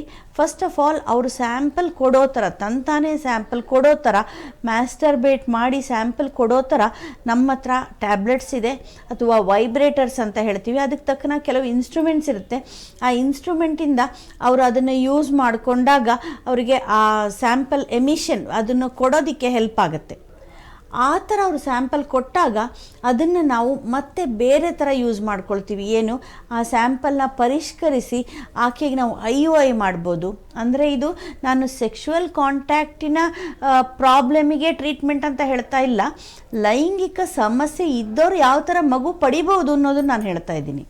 ಸೆಕ್ಷುವಲ್ ಪ್ರಾಬ್ಲಮ್ಗೆ ಬೇರೆ ಟ್ರೀಟ್ಮೆಂಟ್ ಇರಲಿ, ಬಟ್ ಅವರು ಕೂಡ ಮಕ್ಕಳು ಪಡಿಬೋದು ಅನ್ನೋದಕ್ಕೆ ಇದು ಉತ್ತರ. ಸೊ ಅವರಿಗೆ IUI ಅಂತ ನಾವು ಏನು ಮಾಡ್ತೀವಿ, ಅದರಲ್ಲಿ ಸ್ಯಾಂಪಲನ್ನು ನಾವು ಪ್ರೊಸೆಸ್ ಮಾಡಿ ಪರಿಷ್ಕರಿಸಿ ಆಕೆಯ ಗರ್ಭಕೋಶದೊಳಗಡೆ ಹಾಕ್ತೀವಿ. ಇದು ಒಂದು. ಇನ್ನು ಕೆಲವರಿಗೆ ತುಂಬ ಪ್ರಾಬ್ಲಮ್ ಇದ್ದವರಿಗೆ ಸ್ಯಾಂಪಲ್ ತುಂಬ ಕಡಿಮೆ ಇದೆ, ಅಥವಾ IUIಗೆ ಸ್ಯಾಂಪಲ್ ಸಾಕಾಗಲ್ಲ, ತುಂಬ ಮಿಲಿಯನ್ಸ್ ಕೌಂಟ್ ಕಡಿಮೆ ಇದೆ, ಅಂಥವರಲ್ಲಿ ನಾವು ಅದನ್ನು ಬೇರೆ ಥರ, ಅಂದರೆ ಟೆಸ್ಟಿಸ್ ವೃಷಣಕ್ಕೆ ನಾವು ಸೂಜಿ ಹಾಕಿ ಟೀಸೆ, ಟೀಸಾ, ಪೀಸಾ ಅಂತೆಲ್ಲ ಹೇಳ್ತೀವಿ. ಆಗ ನಾವು ಟೆಸ್ಟಿಸಿಗೆ ಸೂಜಿ ಹಾಕಿ ಸ್ಯಾಂಪಲ್ನ ತೆಗೆದು ಆ ಸ್ಯಾಂಪಲನ್ನು ನಾವು ನೆಕ್ಸ್ಟ್ ಫರ್ದರ್ IVF ಫಿಕ್ಸಿಗೆ ನಾವು ಯೂಸ್ ಮಾಡ್ಕೊಳ್ತೀವಿ. ಒಂದೊಂದು ಸತಿ ಅವ್ರಿಗೆ ಸ್ಯಾಂಪಲ್ ಕೊಡ್ತಾರೆ, ಬಟ್ ಪದೇ ಪದೇ ಸ್ಯಾಂಪಲ್ ಕೊಡೋಕ್ಕಾಗೋದಿಲ್ಲ. ಅಂಥ ಸಂದರ್ಭದಲ್ಲಿ ನಾವು ಆ ಸ್ಯಾಂಪಲ್ನ ಮೇಲ್ ಸ್ಯಾಂಪಲ್ ಅಂದರೆ ಸಿಮೆನ್ ಸ್ಯಾಂಪಲ್ ಕೊಟ್ಟಿದ್ದನ್ನು ಫ್ರೀಸ್ ಮಾಡ್ಕೊಳ್ತೀವಿ. ಫ್ರೀಸ್ ಮಾಡಿ ಮಾಡಿ ಮುಂದೆ ಯೂಸ್ ಮಾಡ್ಕೊಳ್ತೀವಿ. ಸೊ ಸೆಕ್ಷುವಲ್ ಡಿಸ್ಫಂಕ್ಷನ್ ಇದ್ದವರು, ಅರ್ಥಾತ್ ಲೈಂಗಿಕ ಸಮಸ್ಯೆ ಇದ್ದವರು ಪ್ರೆಗ್ನೆನ್ಸಿ ಆಗಲ್ಲ ಅಂತ ನಿರಾಸೆ ಆಗಬೇಕಾಗಿಲ್ಲ. ಸೆಕ್ಷುವಲ್ ಸಮಸ್ಯೆಯೇ ಬೇರೆ, ಪ್ರೆಗ್ನೆನ್ಸಿ ಆಗೋದೇ ಬೇರೆ. ಎರಡು ತಾನೇ ಮ್ಯಾನೇಜ್ ಮಾಡಿಕೊಂಡ್ರೆ ಓಕೆ, ಮ್ಯಾನೇಜ್ ಮಾಡದೇ ಇದ್ದರೆ ಎರಡಕ್ಕೂ ಸಪ್ರೇಟಾಗಿ ಟ್ರೀಟ್ಮೆಂಟ್ ಇದೆ. ಸೆಕ್ಷುವಲ್ ಸಮಸ್ಯೆ ಇದ್ದವರು, ಲೈಂಗಿಕ ಸಮಸ್ಯೆ ಇದ್ದವರು ನನಗೆ ಪ್ರೆಗ್ನೆನ್ಸಿ ಆಗಲ್ಲ ಅಂತ ಅಂದ್ಕೊಳ್ಳೋದು ಬೇಡ. ಅವರು ತಂದೆತನದಿಂದ ವಂಚಿತರಾಗುವಂಥದ್ದೇನೂ ಇಲ್ಲ. ಅವರಿಗೆ ಕೂಡ ಬೇಕಾದಷ್ಟು ಪರಿಹಾರ ಇದೆ. ಈಗ ನಾನು ಹೇಳಿದ ಹಾಗೆ ಹೈಯರ್ ಎಂಡ್ ಟ್ರೀಟ್ಮೆಂಟಿಂದ ಅವರ ವೀರ್ಯವನ್ನು ನಾವು ಕಲೆಕ್ಟ್ ಮಾಡಿ ಅದರಿಂದ ಪ್ರೆಗ್ನೆನ್ಸಿ ಆಗೋದಕ್ಕೆ ನಾವು ಟ್ರೀಟ್ಮೆಂಟ್ ಕೊಡ್ತೀವಿ. ಅವರಿಗೆ ಕೂಡ ನಾವು ತಂದೆಯ ಆಗುವಂತಹ ಅವಕಾಶವನ್ನು ಕೊಡಬಲ್ಲೆವು.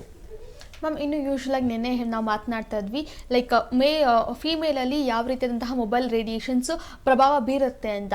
ಇಫ್ ಇನ್ ಕೇಸ್ ಅದೇ ಥರ ನಾವು ಮಾತನಾಡೋದಾದರೆ, ಇನ್ನು ಮೇಲ್ಸಲ್ಲಿ ಯಾವ ರೀತಿಯಾದಂತಹ ರೇಡಿಯೇಷನ್ಸಿಂದ ಅವರು ಯಾವ ರೀತಿ ಪ್ರಭಾವ ಬೀರ್ತಾರೆ ಅಂತ, ಯಾವ ಪ್ರಾಬ್ಲಮ್ಸ್ಗೆ ಒಳಗಾಗ್ತಾರೆ ಅಂತ ಹೇಳೋದಾದರೆ ಮ್ಯಾಮ್? ಹಾಂ, ಈಗ ಈ ರೇಡಿಯೇಷನ್ ಅಂತಂದರೆ ನೋಡಿ, ಇದರಲ್ಲಿ ಮುಖ್ಯವಾಗಿ ಎರಡು ಥರದ ಪ್ರಾಬ್ಲಮ್ ಇದೆ.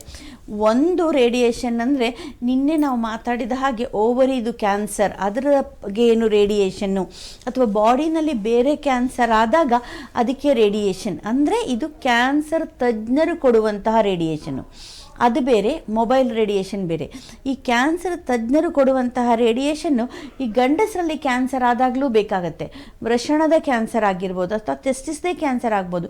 ವೆರಿ ಅನ್ಫಾರ್ಚುನೇಟ್, ಆದರೂ ಕೂಡ ಕೆಲವರಲ್ಲಿ ಆಗುತ್ತೆ. ಸೊ ಆ ಥರ ಟೆಸ್ಟಿಸ್ದು ಕ್ಯಾನ್ಸರ್ ಆದಾಗ ಅದಕ್ಕೆ ಆ ಟೆಸ್ಟಿಸ್ ತೆಗಿಬೇಕಾಗಿ ಬರ್ಬೋದು, ಅಥವಾ ಅದಕ್ಕೆ ಆ ಜಾಗಕ್ಕೆ ರೇಡಿಯೇಷನ್ ಕೊಡಬೇಕಾಗಿ ಬರ್ಬೋದು, ಅಥವಾ ಬಾಡಿನಲ್ಲಿ ಬೇರೆ ಎಲ್ಲಿಯಾದರೂ ಕ್ಯಾನ್ಸರ್ ಆದರೂ ಕೂಡ ಅವರಿಗೆ ಈ ಕೀಮೋಥೆರಪಿ ಅಥವಾ ರೇಡಿಯೋಥೆರಪಿ, ಈ ಕೀಮೋಥೆರಪಿ ಕೊಟ್ಟಾಗ ಎಸ್ಪೆಷಲಿ ಒಂದು ಸೈಕ್ಲೋಫಾಸ್ಫಮೈಡ್ ಅಂತ ಡ್ರಗ್ ಕೊಡ್ತೀವಿ. ಇದು ಆ್ಯಂಟಿ ಕ್ಯಾನ್ಸರ್ ಏಜೆಂಟು, ಆ್ಯಂಟಿ ಕ್ಯಾನ್ಸರ್ ಡ್ರಗ್ಗು.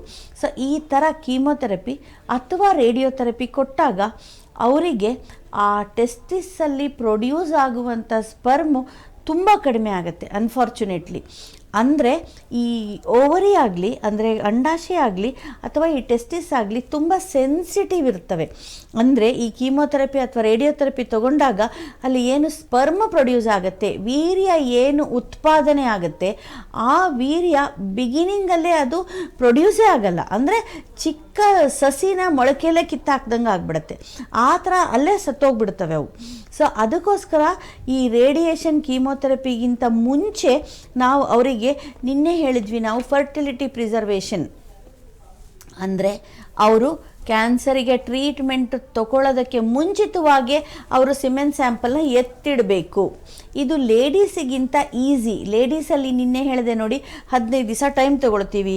ಎಗ್ ಸ್ಟಿಮ್ಯುಲೇಟ್ ಆಗೋ ಥರ ಇಂಜೆಕ್ಷನ್ ಕೊಡ್ತೀವಿ. ಇಂಜೆಕ್ಷನ್ ಕೊಟ್ಟ ಮೇಲೆ ಅವ್ರಿಗೆ ಎಗ್ ಡೆವಲಪ್ ಆಗೋ ಥರ ಸ್ಕ್ಯಾನ್ ಮಾಡಿ 15 ದಿವಸ ಕಳೆದು ನಾವು ಅದನ್ನು ತೆಗಿತೀವಿ, ಎಗ್ಗನ್ನ ಎತ್ತಿಡ್ತೀವಿ ಅಂತ. ಬಟ್ ಗಂಡಸರಲ್ಲಿ ಇದೆಲ್ಲ ಪ್ರಾಬ್ಲಮ್ ಇಲ್ಲ ನೋಡಿ. ನಾವು ಡೈರೆಕ್ಟಾಗಿ ಸಿಮೆನ್ ಸ್ಯಾಂಪಲು ಅವರಿಂದ ಕಲೆಕ್ಟ್ ಮಾಡ್ತೀವಿ. ಅವರು 2 to 3 ಡೇಸು ಅವರ ವೈಫಿನ ಜೊತೆ ಲೈಂಗಿಕ ಸಂಪರ್ಕ ಇಟ್ಕೊಳ್ಳೋದಿದ್ರಾಯಿತು, ನಾವು ಆ ಸ್ಯಾಂಪಲ್ನ ಕಲೆಕ್ಟ್ ಮಾಡ್ಕೊಳ್ತೀವಿ. ಸೊ ಇಷ್ಟೇ. ಮೇಲಲ್ಲಿ ಇದು ಸ್ಯಾಂಪಲ್ ಕಲೆಕ್ಟ್ ಮಾಡೋದು ಹೆಂಗಸರಿಗಿಂತ ಈಸಿ ಪ್ರೊಸೀಜರು. ಲೇಡೀಸಲ್ಲಿ ಮೊಟ್ಟೆ ಕಲೆಕ್ಟ್ ಮಾಡೋದು ಕಷ್ಟ, ಬಟ್ ಗಂಡಸಲ್ಲಿ ಸ್ಯಾಂಪಲ್ ತೊಗೊಳ್ತೀವಿ. ಆ ಥರ ಅವರು 3-4 ಸತಿ ಸ್ಯಾಂಪಲ್ ಕೊಡ್ಬೋದು. ಅದನ್ನು ನಾವು ಫ್ರೀಸ್ ಮಾಡಿ ಇಟ್ಕೊಳ್ತೀವಿ. ಆ ಸ್ಯಾಂಪಲ್ನ ಇಟ್ಕೊಂಡ ತಕ್ಷಣವೇ ಆತ ಕ್ಯಾನ್ಸರ್ ಟ್ರೀಟ್ಮೆಂಟ್ ತೊಗೊಳ್ಬೋದು. ರೇಡಿಯೇಷನ್ನು, ಕೀಮೊಥೆರಪಿ ಇವೆಲ್ಲ ತೊಗೊಳ್ಬೋದು. ಓಕೆ, ಇದು ಒಂದು ಥರದ ರೇಡಿಯೇಷನ್ನು. ಇನ್ನು ನೀವು ಕೇಳಿದ್ರಿ ಮೊಬೈಲ್ ರೇಡಿಯೇಷನ್ ಅಂತ. ಮೊಬೈಲ್ ರೇಡಿಯೇಷನ್ ಅಂತಂದರೆ ಏನಾಗುತ್ತೆ ಅಂತಂದರೆ, ಮೊಬೈಲ್, ಲ್ಯಾಪ್ಟಾಪ್ ಎರಡನ್ನೂ ಇನ್ಕ್ಲೂಡ್ ಮಾಡಿ ಹೇಳ್ತೀನಿ. ಈಗ ಜಾಸ್ತಿ ಜನ ಟೇಬಲ್ ಟಾಪ್ ಯೂಸ್ ಮಾಡೋದಕ್ಕಿಂತ ಲ್ಯಾಪ್ಟಾಪ್ ಜಾಸ್ತಿ ಯೂಸ್ ಮಾಡ್ತಾರೆ. ಅಂದರೆ ಅವರ ತೊಡೆ ಮೇಲೆ ಇಟ್ಕೊಂಡು ವರ್ಕ್ ಮಾಡ್ತಾರೆ.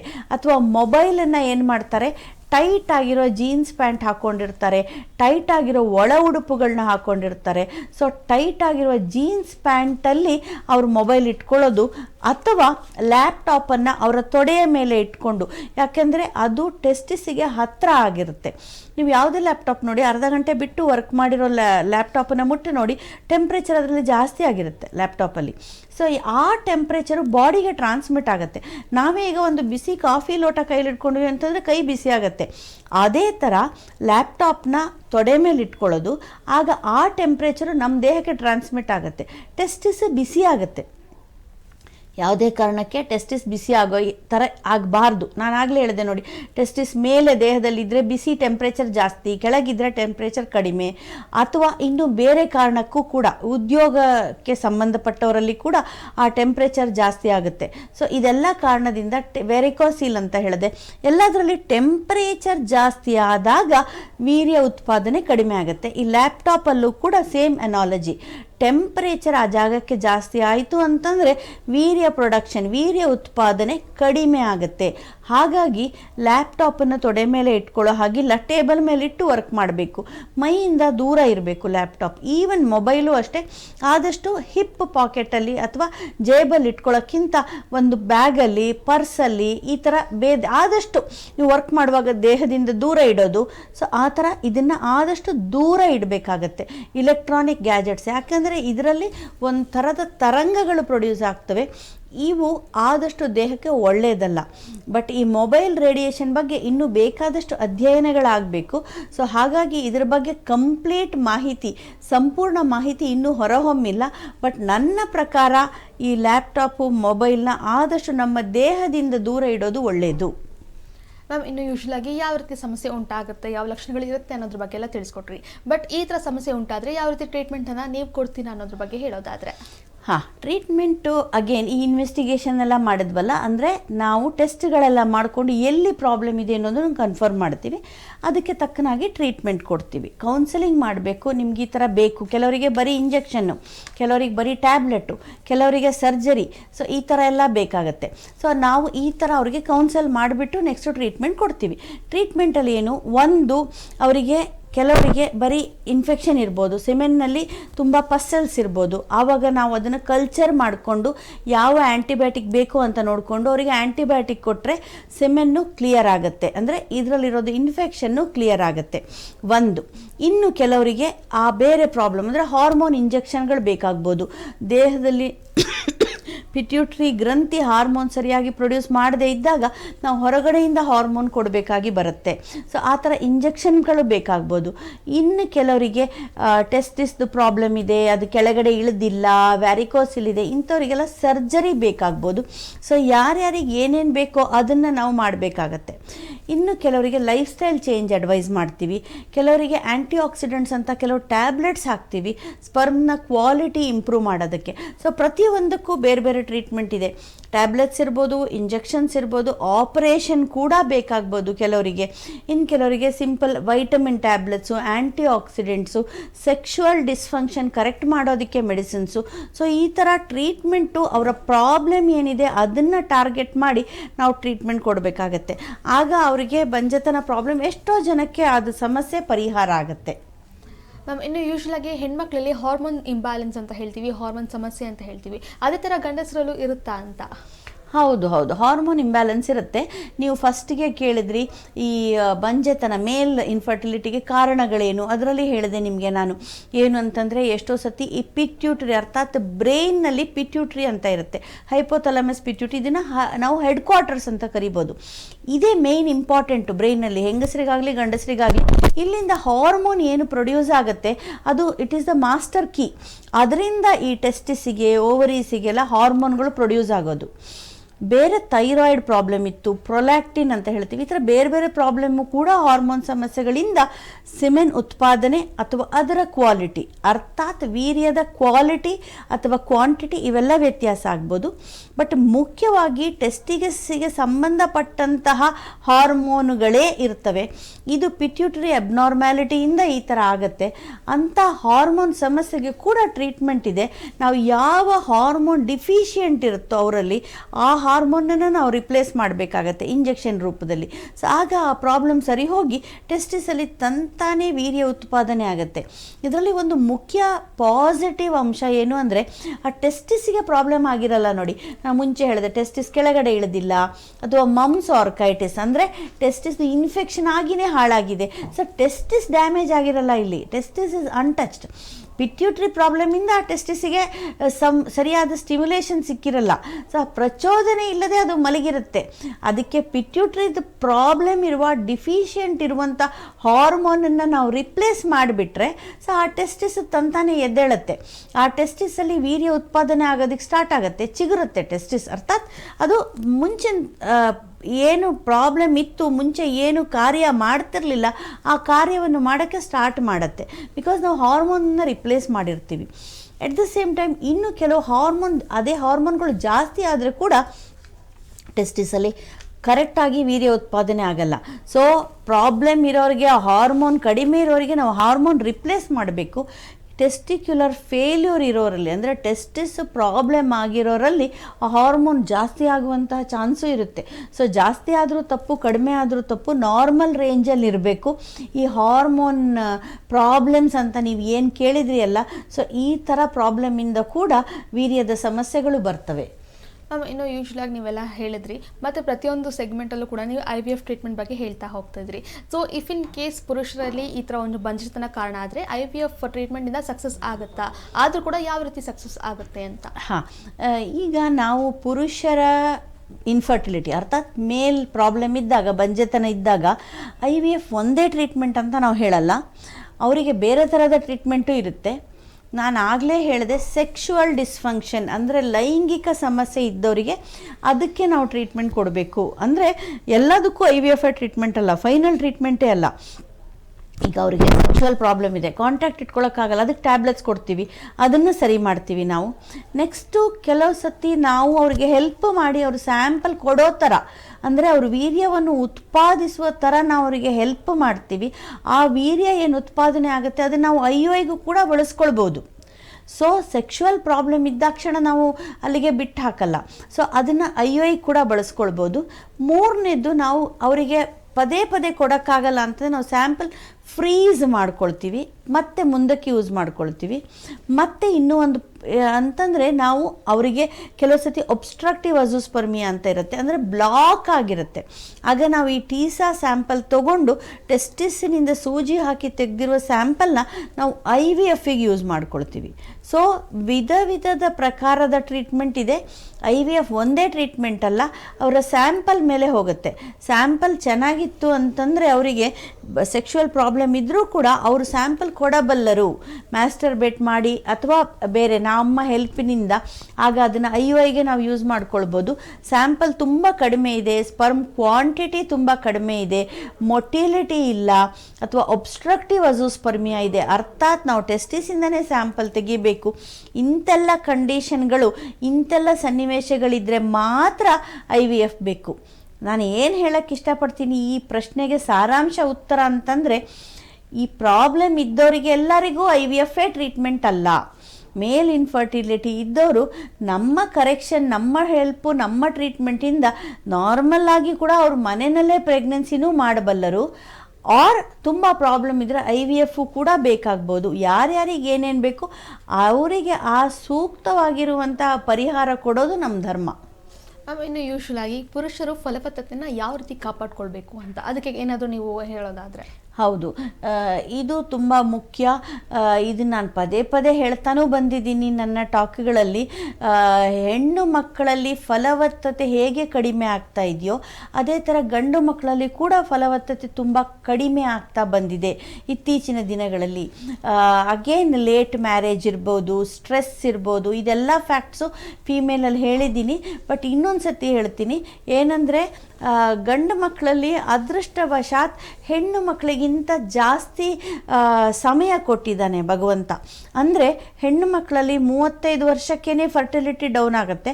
ಬಟ್ ಗಂಡು ಮಕ್ಕಳಲ್ಲಿ ಒಂದು 40-45 ತನಕ ದೇ ಕ್ಯಾನ್ ಸಮ್ಹೌ ಮ್ಯಾನೇಜ್. ಅಂದರೆ ಆ್ಯಂಡ್ರೋಪಾಸ್ ಅಂತ ಏನು ಹೇಳ್ತೀವಿ, ಮೆನೋಪಾಸ್ ಥರನೇ ಆ್ಯಂಡ್ರೋಪಾಸ್ ಅಂತೀವಿ. ಗಂಡು ಮಕ್ಕಳಲ್ಲಿ ಬರುವಂತಹ ಈ ಪೀರಿಯಡ್ಸ್ ಏನು ಲೇಡೀಸಲ್ಲಿ ಆಗಿ ನಿಂತು ಹೋಗುತ್ತೆ, ಅಂದರೆ ರಿಪ್ರೊಡಕ್ಟಿವ್ ಹೆಲ್ತ್, ರಿಪ್ರೊಡಕ್ಟಿವ್ ಸೈಕಲ್ಗಳು ನಿಂತೋಗುತ್ತೆ. ಅದೇ ಥರ ರಿಪ್ರೊಡಕ್ಟಿವ್ ಲೈಫ್ ನಿಂತೋಗೋದಕ್ಕೆ ಗಂಡಸಲ್ಲಿ ಆ್ಯಂಡ್ರೋಪಾಸ್ ಅಂತೀವಿ. ಬಟ್ ಅದು ಮುಂದೆ ಇರುತ್ತೆ, ಅರ್ಥಾತ್ ಏಜ್ 45-50 ತನಕ ಕೂಡ ಓಕೆ. 50 ಮೇಲೆ ಅವರಿಗೆ ಸ್ವಲ್ಪ ಪ್ರೆಗ್ನೆನ್ಸಿ ಮಾಡೋದಕ್ಕೆ ಕಷ್ಟ ಆಗುತ್ತೆ, ಅಂದರೆ ಬಂಜೆತನ ಕಾಡತ್ತೆ ಗಂಡಸರಲ್ಲಿ. ಅವರ ಲೈಂಗಿಕ ಜೀವನದ ಬಗ್ಗೆ ಅವರು ಗಮನ ಕೊಡಬೇಕು. ಅವರು ಪದೇ ಪದೇ ಅವರ ವೈಫಿಗೆ ಓವ್ಯುಲೇಷನ್ ಆಗೋ ಟೈಮಲ್ಲಿ, ನಾನು ಆಲ್ರೆಡಿ ಹೇಳಿದ್ದೀನಿ 10th to 20th ಡೇ ಅಂತ, ಆ ಟೈಮಲ್ಲಿ ಬೇರೆ ಟೈಮ್ ಅಲ್ಲದೆ ಹೋದ್ರೂ ಕಾಂಟ್ಯಾಕ್ಟ್ ಇಟ್ಕೊಳ್ಬೇಕು. ಅವರು ಆ ಜೀವನದಲ್ಲಿ ಉಲ್ಲಾಸಯುತವಾಗಿರಬೇಕು.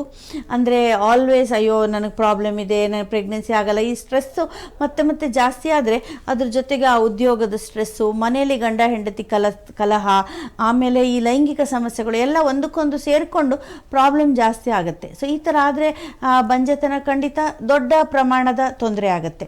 ಇದಲ್ಲದೆ ಅವರು ಈ ಒಬಿಸಿಟಿ ಅಂದರೆ ತೂಕ ಜಾಸ್ತಿ ಆಗೋದು, ಸ್ಥೂಲಕಾಯತನದ ಕಡೆ ಕೂಡ ಗಮನ ಹರಿಸಬೇಕು.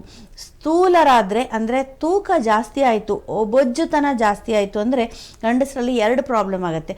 ಒಂದು, ಸರಿಯಾಗಿ ಸೆಕ್ಷುವಲ್ ಕಾಂಟ್ಯಾಕ್ಟ್ ಇಟ್ಕೊಳ್ಳೋಕ್ಕಾಗಲ್ಲ ಅವ್ರಿಗೆ ವೆಯ್ಟ್ ಜಾಸ್ತಿ ಆದಾಗ. ಎರಡನೇ ಪ್ರಾಬ್ಲಮ್, ಹಾರ್ಮೋನ್ ವ್ಯತ್ಯಾಸ ಆಗುತ್ತೆ, ಫೀಮೇಲ್ ಹಾರ್ಮೋನ್ ಜಾಸ್ತಿ ಪ್ರೊಡ್ಯೂಸ್ ಆಗೋಕ್ಕೆ ಸ್ಟಾರ್ಟ್ ಆಗುತ್ತೆ. ಸೊ ಒಬಿಸಿಟಿ ಅರ್ಥಾತ್ ಬೊಜ್ಜುತನ ಆದರೆ ಈ ಪ್ರಾಬ್ಲಮ್ ಆಗುತ್ತೆ. ಸೊ ಅದ್ರ ಕಡೆ ಗಮನ ಹರಿಸ್ಬೇಕು. ಅಂದರೆ ಅವರ ಆಹಾರದ ಕಡೆ ಅಥವಾ ಎಕ್ಸಸೈಸ್ ಕಡೆ ಅವ್ರು ಗಮನ ಹರಿಸ್ಬೇಕಾಗತ್ತೆ. ಅಂದರೆ ತೂಕ ಕಡಿಮೆ ಮಾಡೋದ್ರ ಕಡೆಗೆ ಅವ್ರದ್ದು ಗಮನ ಇರಬೇಕು. ಇದಲ್ಲದೆ ಅವರು ಸಿಗರೇಟ್ ಸೇದೋ ಹಾಗೇ ಇಲ್ಲ, ಒಂದು ಸಿಗರೇಟು ಕೂಡ ಯಾರೂ ಸೇದಬಾರ್ದು. ಈ ಸಿನಿಮಾ, ನಾವು ಯಾವ ಸಿನಿಮಾ ಹಾಲ್ಗೆ ಹೋದರೂ ಕೂಡ ಧೂಮಪಾನ ಆರೋಗ್ಯಕರವಲ್ಲ, ಇದು ಹಾನಿಕಾರಕ, ಕ್ಯಾನ್ಸರ್ ಆಗುತ್ತೆ ಅಂತೆಲ್ಲ ತೋರಿಸ್ತಾರೆ ನೋಡಿ ಅಡ್ವರ್ಟೈಸ್ಮೆಂಟು. ಅವರು ಲಂಗ್ ಕ್ಯಾನ್ಸರು, ಬಾಯಿ ಕ್ಯಾನ್ಸರು ಇವೆಲ್ಲ ಹೇಳಿದ್ರು ಕೂಡ ಈ ಟೆಸ್ಟಿಸಿಗೆ ಕೂಡ ಇದು ಅತ್ಯಂತ ದೊಡ್ಡ ಶತ್ರು. ಇದು ಬಹಳ ಬಹಳ ಹಾನಿಕಾರಿ. ಅಂದರೆ ಸಿಗರೇಟ್ ಸೇದಿದಷ್ಟು ಆ ಸ್ಪರ್ಮ್ ಕ್ವಾಂಟಿಟಿ ಕಡಿಮೆ ಆಗುತ್ತೆ. ನಾವು ಯಾವಾಗ ರೋಡಲ್ಲಿ ಪ್ರಯಾಣ ಮಾಡಿದಾಗಲೂ ನೋಡ್ತೀವಿ, ಒಂದು ಟೀ ಸ್ಟಾಲ್ ಮುಂದೆ ಒಂದು ಕೈಯಲ್ಲಿ ಟೀ ಕಪ್ ಹಿಡಿದ್ರೆ ಬಲಗೈನಲ್ಲಿ ಸಿಗರೇಟ್ ಇರುತ್ತೆ. ಸಣ್ಣ ಸಣ್ಣ ಮಕ್ಕಳು, ಬಹಳ ಖೇದಕರವಾದ ವಿಷಯ, 18-20 ವರ್ಷದ ಸಣ್ಣ ಸಣ್ಣ ಮಕ್ಕಳು ಸಿಗರೇಟ್ ಸೇದೋದು ದೊಡ್ಡ ಫ್ಯಾಷನ್ ಆಗಿದೆ. ಇದು ಖಂಡಿತ ಆರೋಗ್ಯಕ್ಕೆ ಒಳ್ಳೆಯದಲ್ಲ. ಸ್ಪರ್ಮು ಅತ್ಯಂತ ಹಾಳಾಗುತ್ತೆ, ಕ್ವಾಂಟಿಟಿ ಕಡಿಮೆ ಆಗುತ್ತೆ, ಮಾರ್ಫಾಲಜಿ ಹಾಳಾಗುತ್ತೆ. ಯಾಕೆಂದರೆ ನಿಕೋಟಿನ್ ಅನ್ನೋ ಅಂಶ ಎಲ್ಲ ದೇಹದಲ್ಲಿ ಟಾಕ್ಸಿಕ್ ಅಂಶ, ಅದು ವಿಷಕಾರಿ ಅಂಶ. ಅದು ಹಾರ್ಟ್ ಅಟ್ಯಾಕು, ಕ್ಯಾನ್ಸರು ಅಲ್ಲದೆ ಕೂಡ ಈ ಟೆಸ್ಟಿಸಿಗೆ ತುಂಬ ವೀರ್ಯ ಉತ್ಪಾದನೆಗೆ ತೊಂದರೆ ಮಾಡುತ್ತೆ. ಆಲ್ಕೋಹಾಲ್ ಕೂಡ ಆದಷ್ಟು ತಪ್ಪಿಸಿದ್ರೆ ಒಳ್ಳೆಯದು. ಅಂದರೆ ಅವರು ಮದ್ಯ ಸೇವನೆ ಮಾಡದಿದ್ರೆ ಒಳ್ಳೆಯದು. ತೀರಾ ಬೇಕು ಅಂದರೆ ತುಂಬ ಕಡಿಮೆ ಕ್ವಾಂಟಿಟಿ, ಎಷ್ಟೋ ದಿವಸಕ್ಕೊಂದು, ವಾರದಲ್ಲಿ 15 ದಿವಸಕ್ಕೊಮ್ಮೆ ಸ್ವಲ್ಪ ತಗೊಳ್ಬೇಕು. ಇದು ಕೂಡ ಅವರು ವರ್ಜಿತ ಮಾಡಿದ್ರೆ ಒಳ್ಳೆಯದೇ, ತಪ್ಪಿಸಿದರೆ ಒಳ್ಳೆಯದೇ. ಇದು ಅಲ್ಲದೆ ಅವರು ಸಸ್ಯಾಹಾರಿ ಆದಷ್ಟು ಒಳ್ಳೆಯದು. ಆಮೇಲೆ ಅವರು ಆಹಾರದಲ್ಲಿ ಆದಷ್ಟು ಪ್ರೋಟೀನ್ ಅಂಶ ತಗೊಳ್ಬೇಕು. ದ್ವಿದಳ ಧಾನ್ಯಗಳನ್ನು, ಸೊಪ್ಪು, ತರಕಾರಿ, ಹಣ್ಣು, ಹಾಲು ಇಂಥ ಆಹಾರಗಳನ್ನ ತಗೊಳ್ಬೇಕು. ಆಗಲೇ ಹೇಳಿದೆ, ಮೊಬೈಲ್ ರೇಡಿಯೇಷನ್, ಪದೇ ಪದೇ ಮೊಬೈಲನ್ನು ಇಟ್ಕೊಳ್ಳೋದು ಅಥವಾ ಲ್ಯಾಪ್ಟಾಪ್ ಯೂಸ್ ಮಾಡೋದು ಇದು ಒಳ್ಳೆಯದಲ್ಲ. ಇದು ಅಲ್ಲದೆ ಅವರು ಬೇರೆ ಥರದ ವ್ಯಸನಿ ಆಗಬಾರ್ದು. ಅಂದರೆ ಈ ಡ್ರಗ್ ಅಡಿಕ್ಟ್ಸ್ ಅಂತ ಹೇಳ್ತಾರೆ ನೋಡಿ, ಆ ಥರ ಮದ್ದುಗಳ ಸೇವನೆಗಳು ಒಳ್ಳೆಯದಲ್ಲ. ಇವೆಲ್ಲ ಸೆಕ್ಷುವಲ್ ಡ್ರೈವನ್ನು ಕಡಿಮೆ ಮಾಡುತ್ತೆ, ಸಿಮೆನ್ ಕ್ವಾಲಿಟಿಗೂ ತೊಂದರೆ ಆಗುತ್ತೆ. ಆದಷ್ಟು ಎಕ್ಸಸೈಸ್ ಮಾಡಬೇಕು, ಪಾಸಿಟಿವ್ ಆಗಿರಬೇಕು. ಆಮೇಲೆ ಪ್ರೆಗ್ನೆನ್ಸಿ ಆಗಿಲ್ಲ ಅಂದರೆ 1-2 ವರ್ಷದಲ್ಲಿ ಅದನ್ನು ಉದಾಸೀನ ಮಾಡದೆ ಹೋಗಿ ಡಾಕ್ಟ್ರ್ ಹತ್ರ ತೋರಿಸಿ ಅದಕ್ಕೇನು ಪರಿಹಾರ ಇದೆ ಅದನ್ನು ಮಾಡ್ಕೊಳ್ಬೇಕು. ಸೊ ಇವೆಲ್ಲವನ್ನೂ ಫಾಲೋ ಮಾಡಬೇಕಾಗತ್ತೆ. ಸೊ ಈ ಥರ ಮಾಡಿದರೆ ಅವರಿಗೆ ನೀವು ಹೇಳಿದ ಹಾಗೆ ಲೈಫ್ ಸ್ಟೈಲ್ ಒಳ್ಳೆಯದಾಗತ್ತೆ. ಅದಲ್ಲದೆ ಇನ್ನೊಂದು ಏನಂದರೆ ಸಿಂಗಲ್ ಸೆಕ್ಷುವಲ್ ಪಾರ್ಟ್ನರ್ ಇರಬೇಕು ಎಲ್ಲರಿಗಷ್ಟೇ, ಹೆಂಗಸರಿಗಾಗಲಿ ಗಂಡಸರಿಗಾಗಲಿ. ಮಲ್ಟಿಪಲ್ ಸೆಕ್ಷುವಲ್ ಪಾರ್ಟ್ನರ್ಸ್ ಅಂದರೆ ಇದು ಕೂಡ ಲೈಫ್ ಸ್ಟೈಲಲ್ಲಿ ಸೇರೋದ್ರಿಂದ ಹೇಳ್ತೀನಿ. ಮಲ್ಟಿಪಲ್ ಸೆಕ್ಷುವಲ್ ಪಾರ್ಟ್ನರ್ಸ್ ಇದ್ದರೆ ಪ್ರಾಬ್ಲಮ್ ಏನಾಗುತ್ತೆ ಅಂದರೆ ಸೆಕ್ಷುವಲ್ ಡಿಸೀಸಸ್, ಅಂದರೆ ಸೆಕ್ಷುವಲಿ ಟ್ರಾನ್ಸ್ಮಿಟೆಡ್ ಡಿಸೀಸಸ್ ಅಂತ ಏನು ಹೇಳ್ತೀವಿ ಅದು ಬರೋದ್ರಿಂದ ಆ ಜಾಗದಲ್ಲಿ ಇನ್ಫೆಕ್ಷನ್ ಆಗೋದು, ಬ್ಲಾಕ್ ಆಗೋದು, ಇವೆಲ್ಲ ಆದರೆ ಕೂಡ ಮೇಲ್ ಇನ್ಫರ್ಟಿಲಿಟಿ ಅಂದರೆ ಪುರುಷರ ಬಂಜೆತನ ಬರುತ್ತೆ. ಸೊ ಅವರು ಲೈಫ್ ಸ್ಟೈಲ್ ಅರ್ಥಾತ್ ಅವರ ಜೀವನ ಕ್ರಮವನ್ನು ಈ ಥರ ಶಿಸ್ತಾಗಿ ಅಳವಡಿಸಿಕೊಂಡ್ರೆ ಅವರಿಗೆ ಪ್ರಾಬ್ಲಮ್ ಆಗೋದಿಲ್ಲ. ಮ್ಯಾಮ್, ಇನ್ನು ಯೂಶುವಲ್ ಆಗಿ ಫಸ್ಟ್ ಮಗು ಆದ್ಮೇಲೆ ಮತ್ತೆ ಸೆಕೆಂಡ್ ಮಗು ಟೈಮಲ್ಲಿ ಫಲವತ್ತತೆ ಕಡಿಮೆ ಆಗುತ್ತಾ ಗಂಡಸರಲ್ಲಿ ಅಂತ? ಗಂಡಸರಲ್ಲಿ ಅಷ್ಟೊಂದು ಕಡಿಮೆ ಆಗೋದಿಲ್ಲ. ಈವನ್ ಹೆಂಗಸರಲ್ಲಿ ಕೂಡ ಪರ್ಟಿಕ್ಯುಲರ್ ರೀಸನ್ ಇದ್ದರೆ ಆಗುತ್ತೆ, ಬಟ್ ಏಜ್ ರಿಲೇಟೆಡ್ ಆಗ್ಬೋದು ಗಂಡಸರಲ್ಲಾಗಲಿ ಹೆಂಗಸರಲ್ಲಾಗಲಿ. ಅಂದರೆ ಯೂಶ್ವಲಿ ಫಸ್ಟ್ ಮಗುವನ್ನೇನೋ ಒಂದು 28-30 ವರ್ಷ ಆದಾಗ ಅಥವಾ ಮದುವೆ ಆಗಿ 1-2 ಇಯರ್ಸ್ ಒಳಗಡೆ ಮಾಡ್ಕೊಂಡ್ಬಿಡ್ತಾರೆ. ಬಟ್ ಎರಡನೇ ಮಗು ಆಗುವಾಗ ಉದಾಸೀನ ಮಾಡ್ತಾರೆ ಏನೋ ಒಂದು ಕಾರಣಕ್ಕೆ. ಫಸ್ಟ್ ಮಗು ನೋಡ್ಕೊಳ್ಳೋಕ್ಕೆ ಆಗಲ್ಲ, ಆರ್ಥಿಕ ಸಮಸ್ಯೆ, ಜಾಬ್ ಪ್ರಾಬ್ಲಮ್ಮು, ಈಗ ಬೇಡ ನಿಧಾನಕ್ಕೆ ನೋಡೋಣ, ಹೇಗೂ ಒಂದು ಮಗು ಇದೆಯಲ್ಲ ಅನ್ನೋ ಉದಾಸೀನ ತಾಳ್ತಾರೆ. ಸೊ ಇದೆಲ್ಲ ಆದಾಗ ಹೆಂಗಸರಲ್ಲಿ ಸ್ವಲ್ಪ ಜಾಸ್ತಿ ಪ್ರಾಬ್ಲಮ್. ಯಾಕಂದರೆ ಇದನ್ನು ನಾನು ಮುಂಚೆ ಹೇಳಿದ್ದೀನಿ, ಹೆಂಗಸರಲ್ಲಿ ಏಜ್ 35 ಮೇಲೆ ಪ್ರೆಗ್ನೆನ್ಸಿ ಚಾನ್ಸ್ ಕಡಿಮೆ. ಬಟ್ ಗಂಡಸರಲ್ಲಿ ಅಪ್ ಟು ಏಜ್ 50 ತನಕ ಓಕೆ. ಯಾಕಂದರೆ 50 ಮತ್ತೆ 10-15 ವರ್ಷ ಇದೆ ನೋಡಿ. ಸೊ 50 ಏಜ್ ತನಕ ಕೂಡ ಅವ್ರದ್ದು ಸಿಮೆನ್ ಕ್ವಾಲಿಟಿ ಅಷ್ಟು ಏನು ಪರಿಣಾಮಕಾರಿಯಾಗಿ ವ್ಯತ್ಯಾಸ ಆಗಲ್ಲ, ಅಷ್ಟೊಂದು ಡಿಫ್ರೆನ್ಸ್ ಕಾಣಲ್ಲ. It is almost normal. But ಆದರೆ ಕೂಡ ಏಜ್ ಜಾಸ್ತಿ ಆದಾಗ ಪ್ರಾಬ್ಲಮ್ಸ್ ಏನಾಗುತ್ತೆ ಅಂದರೆ ಜಾಬ್ನಲ್ಲಿ ಒತ್ತಡ ಜಾಸ್ತಿ ಆಗುತ್ತೆ, ಜವಾಬ್ದಾರಿ ಜಾಸ್ತಿ ಆಗುತ್ತೆ, ಮನೆಯಲ್ಲಿ ಚಾಲೆಂಜಸ್ ಜಾಸ್ತಿ ಆಗುತ್ತೆ, ದುಡ್ಡಿನ ಸಮಸ್ಯೆ, ಜವಾಬ್ದಾರಿ ಇವೆಲ್ಲ ಜಾಸ್ತಿ ಆದ್ದರಿಂದ ಅವರಿಗೆ ಸೆಕ್ಷುವಲಿ ಇಂಟ್ರೆಸ್ಟ್ ಕಡಿಮೆ ಆಗುತ್ತೆ. ಯಂಗ್ ಏಜಲ್ಲಿ ಇದ್ದಂಥ ಇಂಟ್ರೆಸ್ಟ್ ಇರಲ್ಲ, ಯಾವಾಗಲೂ ಒಂದು ಟೈಮ್ ಸೆಕ್ಷುವಲ್ ಕಾಂಟ್ಯಾಕ್ಟ್ ಇಟ್ಕೊಂಡಿರ್ತಾರೆ. ಸೊ ಈ ಥರ ಎಲ್ಲ ಆದಾಗ ಬಂಜೆತನ ಆಗ್ಬೋದು. ಇನ್ನು ಪರ್ಫಾರ್ಮೆನ್ಸ್ ಪ್ರಾಬ್ಲಮ್ ಆಗ್ಬೋದು, ಸೆಕ್ಷುವಲ್ ಪರ್ಫಾರ್ಮೆನ್ಸು. ಸೊ ಈ ಥರ ಎಲ್ಲ ಆಗ್ಬೋದು. ಬಟ್ ಅದರ್ವೈಸ್ ಏಜ್ ಮಾತ್ರ ನಾವು ಕನ್ಸಿಡರ್ ಮಾಡಿದ್ರೆ up to 50 also semen is okay. But ಮುಂಚೆ ಏನು ಹೇಳ್ತಿದ್ರು ಅಂದರೆ ಎನಿ ಏಜ್ ಇಸ್ ಓಕೆ, 70 ತನಕನೂ ಕೂಡ ಸಿಮೆನ್ ಕ್ವಾಲಿಟಿ ಚೆನ್ನಾಗಿರುತ್ತೆ ಅಂತ.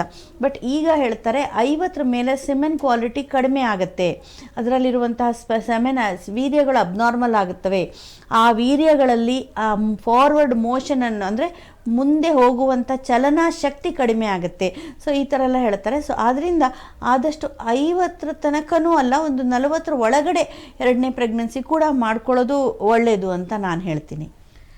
ಮ್ಯಾಮ್, ಇನ್ನು ಯೂಶ್ವಲ್ ಆಗಿ ನಾವು ಸಾಕಷ್ಟು ಎಪಿಸೋಡ್ಸ್ನ ಫೇಸ್ಬುಕ್ಕಲ್ಲಿ ಬಿಡ್ತಾ ಇರ್ತೀವಲ್ಲ, ಸೊ ಲೈವಲ್ಲಿ ಸಾಕಷ್ಟು ಜನ ಕಮೆಂಟ್ಸ್ ಮಾಡಿದ್ದಾರೆ.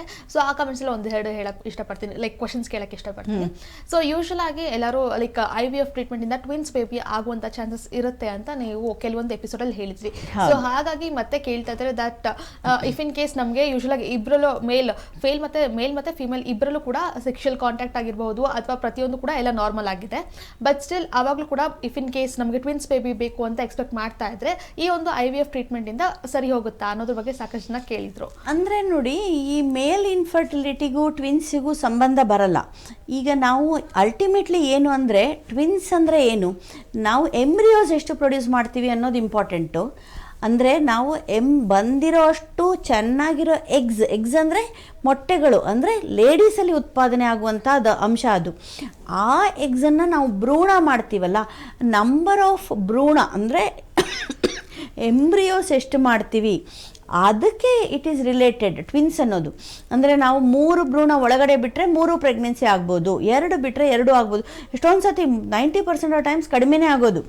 3 ಬಿಟ್ಟರೆ 3 ಆಗೋದು ಅಪರೂಪನೇ, 2 ಒಳಗಡೆ ಬಿಡ್ಬೋದು. ಸೊ ನಂಬರ್ ಆಫ್ ಭ್ರೂಣನ ಒಳಗಡೆ ಏನು ಬಿಡ್ತೀವಿ, ಅಥವಾ ಈವನ್ IUI ಆ ಭ್ರೂಣ ಎಷ್ಟು ಫಾರ್ಮ್ ಆಗುತ್ತೆ, ಅಂದರೆ ಎಗ್ಸ್ ಎಷ್ಟು ರಿಲೀಸ್ ಆಗುತ್ತೆ ಇಸ್ ಅ ಪ್ರೈಮರಿ ಫ್ಯಾಕ್ಟರ್. ಸೆಮೆನಿಗೇನು ಸಂಬಂಧ ಬರಲ್ಲ. ಒಂದು ಎಗ್ಗಿಗೆ ಒಂದು ಸ್ಪರ್ಮ್ ಮೀಟ್ ಆಗುತ್ತೆ, ನ್ಯಾಚುರಲ್ ಆಗಲಿ, IUI ಆಗಲಿ, IVF ಆಗಲಿ. Ultimately that is a policy. ಒಂದು ಎಗ್ಗಿಗೆ ಒಂದು ಸ್ಪರ್ಮ್ ಮೀಟ್ ಆದಾಗ ಒಂದು ಭ್ರೂಣ ಆಗುತ್ತೆ. This is the policy. So ಇದನ್ನು ನಾವು ನ್ಯಾಚುರಲ್ ಆಗಾದಾಗಲೂ ಆ ಥರ ಆಗ್ಬೋದು. ಆ್ಯಕ್ಚುಲಿ ಬಾಡಿಯಲ್ಲಿ 108 ಮಿಲಿಯಾಂತರ ಅರ್ಥಾತ್ ಸ್ಪರ್ಮ್ ಪ್ರೊಡ್ಯೂಸ್ ಆಗುತ್ತೆ. ಬಟ್ ಅಷ್ಟು ಸ್ಪರ್ಮ್ಗಳಲ್ಲೂ ಒಂದೇ ಸ್ಪರ್ಮ್ ಮುಂದೆ ಹೋಗೋದು, ಉಳಿದಿದ್ದ ಸ್ಪರ್ಮ್ ಎಲ್ಲ ಹಿಂದೆ ಉಳ್ಕೊತವೆ. ಒಂದು ಸಿಲೆಕ್ಟೆಡ್ ಸ್ಪರ್ಮ್ ತುಂಬ ಮುಂದೆ ಹೋಗಿ ಫಾರ್ವರ್ಡ್ ಮೋಷನಿಂದ ಆ ಓವಮ್ ಅಂದರೆ ಎಗ್ಗಿಗೆ ಒಂದು ಝೋನಾ ಪೆಲ್ಯುಸಿಡಾ ಅಂತ ಒಂದು ಹಾರ್ಡ್ ಕೋರ್ ಒಂದು ಶೆಲ್ ಇರುತ್ತೆ. ಮೊಟ್ಟೆಗೆ ಹೇಗೆ ಒಂದು ಕವರಿಂಗ್ ಇರುತ್ತೆ ನೋಡಿ ಕೋಳಿ ಮೊಟ್ಟೆಗೆ, ಆ ಥರ ಇದಕ್ಕೂ ಒಂದು ಶೆಲ್ ಇರುತ್ತೆ ಎಗ್ಗಿಗೆ. ಆ ಶೆಲ್ಲನ್ನು ಭೇದಿಸಿ ಒಂದು ಸ್ಪರ್ಮು ಒಳಗಡೆ ಹೋಗುತ್ತೆ. ಆ ಥರ ಒಂದು ಸ್ಪರ್ಮು ಒಂದು ಎಗ್ಗಿನ ಒಳಗಡೆ ಹೋದಾಗ ಅದಾಗೋದು ಆ ಫಲಿತ ಅರ್ಥಾತ್ fertilised egg is called embryo. So twins ಆಗೋದು ನಂಬರ್ ಆಫ್ ಎಂಬ್ರಿಯೋಸ್ ಎಷ್ಟಿದೆ, ನಂಬರ್ ಆಫ್ ಎಂಬ್ರಿಯೋಸ್ ಎಷ್ಟು ಫಾರ್ಮ್ ಆಗಿದೆ ಅದ್ರ ಮೇಲೆ. ಸೊ ಮಿಲಿಯಾಂತರ ಸ್ಪರ್ಮ್ ಹೋದಾಗ ಮಿಲಿಯಾಂತರ ಭ್ರೂಣಗಳಾಗಲ್ಲ, ಒಂದು ಸ್ಪರ್ಮ್ ಎಗ್ಗಿಗೆ ಮಿಕ್ಸ್ ಆದಾಗಲೇ ಅದು ಒಂದು ಭ್ರೂಣ ಆಗೋದು. ನಾವು IVF ಏನು ಮಾಡ್ತೀವಿ, ಒಳಗಡೆ ಎಷ್ಟು ಎಂಬ್ರಿಯೋಸ್ ಬಿಡ್ತೀವಿ ಅದ್ರ ಮೇಲೆ ಪ್ರೆಗ್ನೆನ್ಸಿ ಆಗುತ್ತೆ. 2 ಬಿಡ್ಬೋದು, 3 ಮೇಲೆ ಬಿಡೋ ಹಾಗಿಲ್ಲ, ರೂಲ್ಸ್ ಇದೆ. 3 ಮೇಲೆ ನಾವು ಒಳಗಡೆನೇ ನಾವು ಬಿಡಬೇಕು. 1 ಬಿಡ್ತೀವಿ, 2 ಬಿಡ್ತೀವಿ ಅಥವಾ 3 ಬಿಡ್ತೀವಿ, depending on patient situation. So it is more related to embryo and egg than the number of sperm. ಅದು ಸ್ಪರ್ಮ್ಗಳು ಮಿಲಿಯಾಂತರ ಸ್ಪರ್ಮ್ ಇರುತ್ತೆ. ಎಸ್ ಮ್ಯಾಮ್, ಇನ್ನು ಸಾಕಷ್ಟು ಜನಕ್ಕೆ ಈ ಒಂದು ಮೇಲ್ ಇನ್ಫರ್ಟಿಲಿಟಿ ಬಗ್ಗೆ ಮಾತಾಡೋಕ್ಕೂ ಕೂಡ ಸ್ವಲ್ಪ ಹಿಂದೆ ಮುಂದೆ ನೋಡ್ತಾರೆ. ಬಿಕಾಸ್ ಯಾರು ಏನು ಅನ್ಕೊಂತಾರೆ ಅಥವಾ ನಮ್ಮನ್ನ ಯಾವ ಥರ ಟ್ರೀಟ್ ಮಾಡ್ತಾರೆ ಅಂತ. ಸೊ ಈ ಒಂದು ಕಾರ್ಯಕ್ರಮದ ಮೂಲಕ ಮೇ ಬಿ ವೀಕ್ಷಕರಿಗೆ ತಟ್ಟಿದೆ ಅಂತ ಅನ್ಸುತ್ತೆ. ಬಿಕಾಸ್ ಯಾವುದು ಕೂಡ ಹಿಂದೆ ಮುಂದೆ ನೋಡುವಂಥ ಸಿಚುಯೇಷನ್ ಅಲ್ಲ. ಬಿಕಾಸ್ ಏನೇ ಇದ್ರು ಡೈರೆಕ್ಟಾಗಿ ಹೋಗಿ ಪ್ರಾಬ್ಲಮ್ಸ್ ಏನೇ ಇದ್ರು, ಬಿಕಾಸ್ ಫೀಮೇಲ್ಗಾದರೆ ಡೈರೆಕ್ಟಾಗಿ ಹೇಳ್ಬಿಡ್ತಾರೆ. ಬಟ್ ಮೇಲ್ಸ್ ಸಾಕಷ್ಟು ಜನ ಮುಂದೆ ಬರಲ್ಲ. ಬಟ್ ಈ ಒಂದು ಕಾರ್ಯಕ್ರಮದ ಮೂಲಕ ಒಂದು ಒಳ್ಳೆ ಸ್ಟೆಪ್ ಆಗಿದೆ ಅಂತ ನಾನು ಕೂಡ ಭಾವಿಸ್ತೀನಿ. ಪ್ರತಿಯೊಂದು ಕೂಡ ಕ್ಲೀನಾಗಿ ಮಾಹಿತಿನ ತಿಳಿಸ್ಕೊಟ್ರಿ. Thank you ma'am. ಹೌದು, ಈಗ ನೋಡಿ ಈ ಕೊನೆಯದಾಗಿ ಒಂದು ಮಾತು ಹೇಳ್ತೀನಿ. ಈ ಫೀಮೇಲ್ ಇನ್ಫರ್ಟಿಲಿಟಿ ನೀವು ಹೇಳಿದಾಗೆ ನಾವು ಲೇಡಿ ಡಾಕ್ಟ್ರೇ ಆಗಿರೋದ್ರಿಂದ ಆದಷ್ಟು ಬಂದು ತಕ್ಷಣ ನಮ್ಮ ಹತ್ರ ಹೇಳ್ಕೊಳ್ತಾರೆ. ಜೊತೆಗೆ ಎಷ್ಟೋ ಮನೆಗಳಲ್ಲಿ ಪ್ರಾಬ್ಲಮ್ ಇದೆ, ಪ್ರೆಗ್ನೆಂಟ್ ಆಗಿಲ್ಲ ಅಂದರೆ ಲೇಡಿದೇ ಪ್ರಾಬ್ಲಮ್ ಅಂತ. ಸೊ ಈ ಮೇಲ್ಗಳಿಗೆ ಅದಕ್ಕೋಸ್ಕರ ಇವತ್ತು ಪರ್ಟಿಕ್ಯುಲರ್ ಆಗಿ ಈ ವಿಷಯ ತಗೊಂಡಿದ್ದೀವಿ. ಇದ್ರ ಮೂಲಕ ಎಷ್ಟೋ ಜನಕ್ಕೆ ಇದು ಕ್ಲಿಷ್ಟವಾದ ಸಂಕೀರ್ಣವಾದಂತಹ ವಿಷಯ ಆದರೂ ಕೂಡ ಇದ್ರ ಬಗ್ಗೆ ಮಾಹಿತಿ ಕೊಡಬೇಕು ಅಂತ ನನಗನ್ನಿಸ್ತು. ಸೊ ಇದ್ರ ಬಗ್ಗೆ ಎಷ್ಟು ನಿಮ್ಗೆ ಅರ್ಥ ಆಯಿತು, ಎಷ್ಟು ಪ್ರಯೋಜನ ಆಯಿತು, I am not very sure. But ನನ್ನ ಕಡೆಯಿಂದ ಆದಷ್ಟು ನಿಮಗೆ ಅರ್ಥ ಮಾಡ್ಸೋಕ್ಕೆ ಪ್ರಯತ್ನ ಪಟ್ಟಿದ್ದೀನಿ. ಈ ವಿಷಯ ಮಾತ್ರ ಕ್ಯಾರಿ ಹೋಮ್ ಮೆಸೇಜ್ ಅಂತ.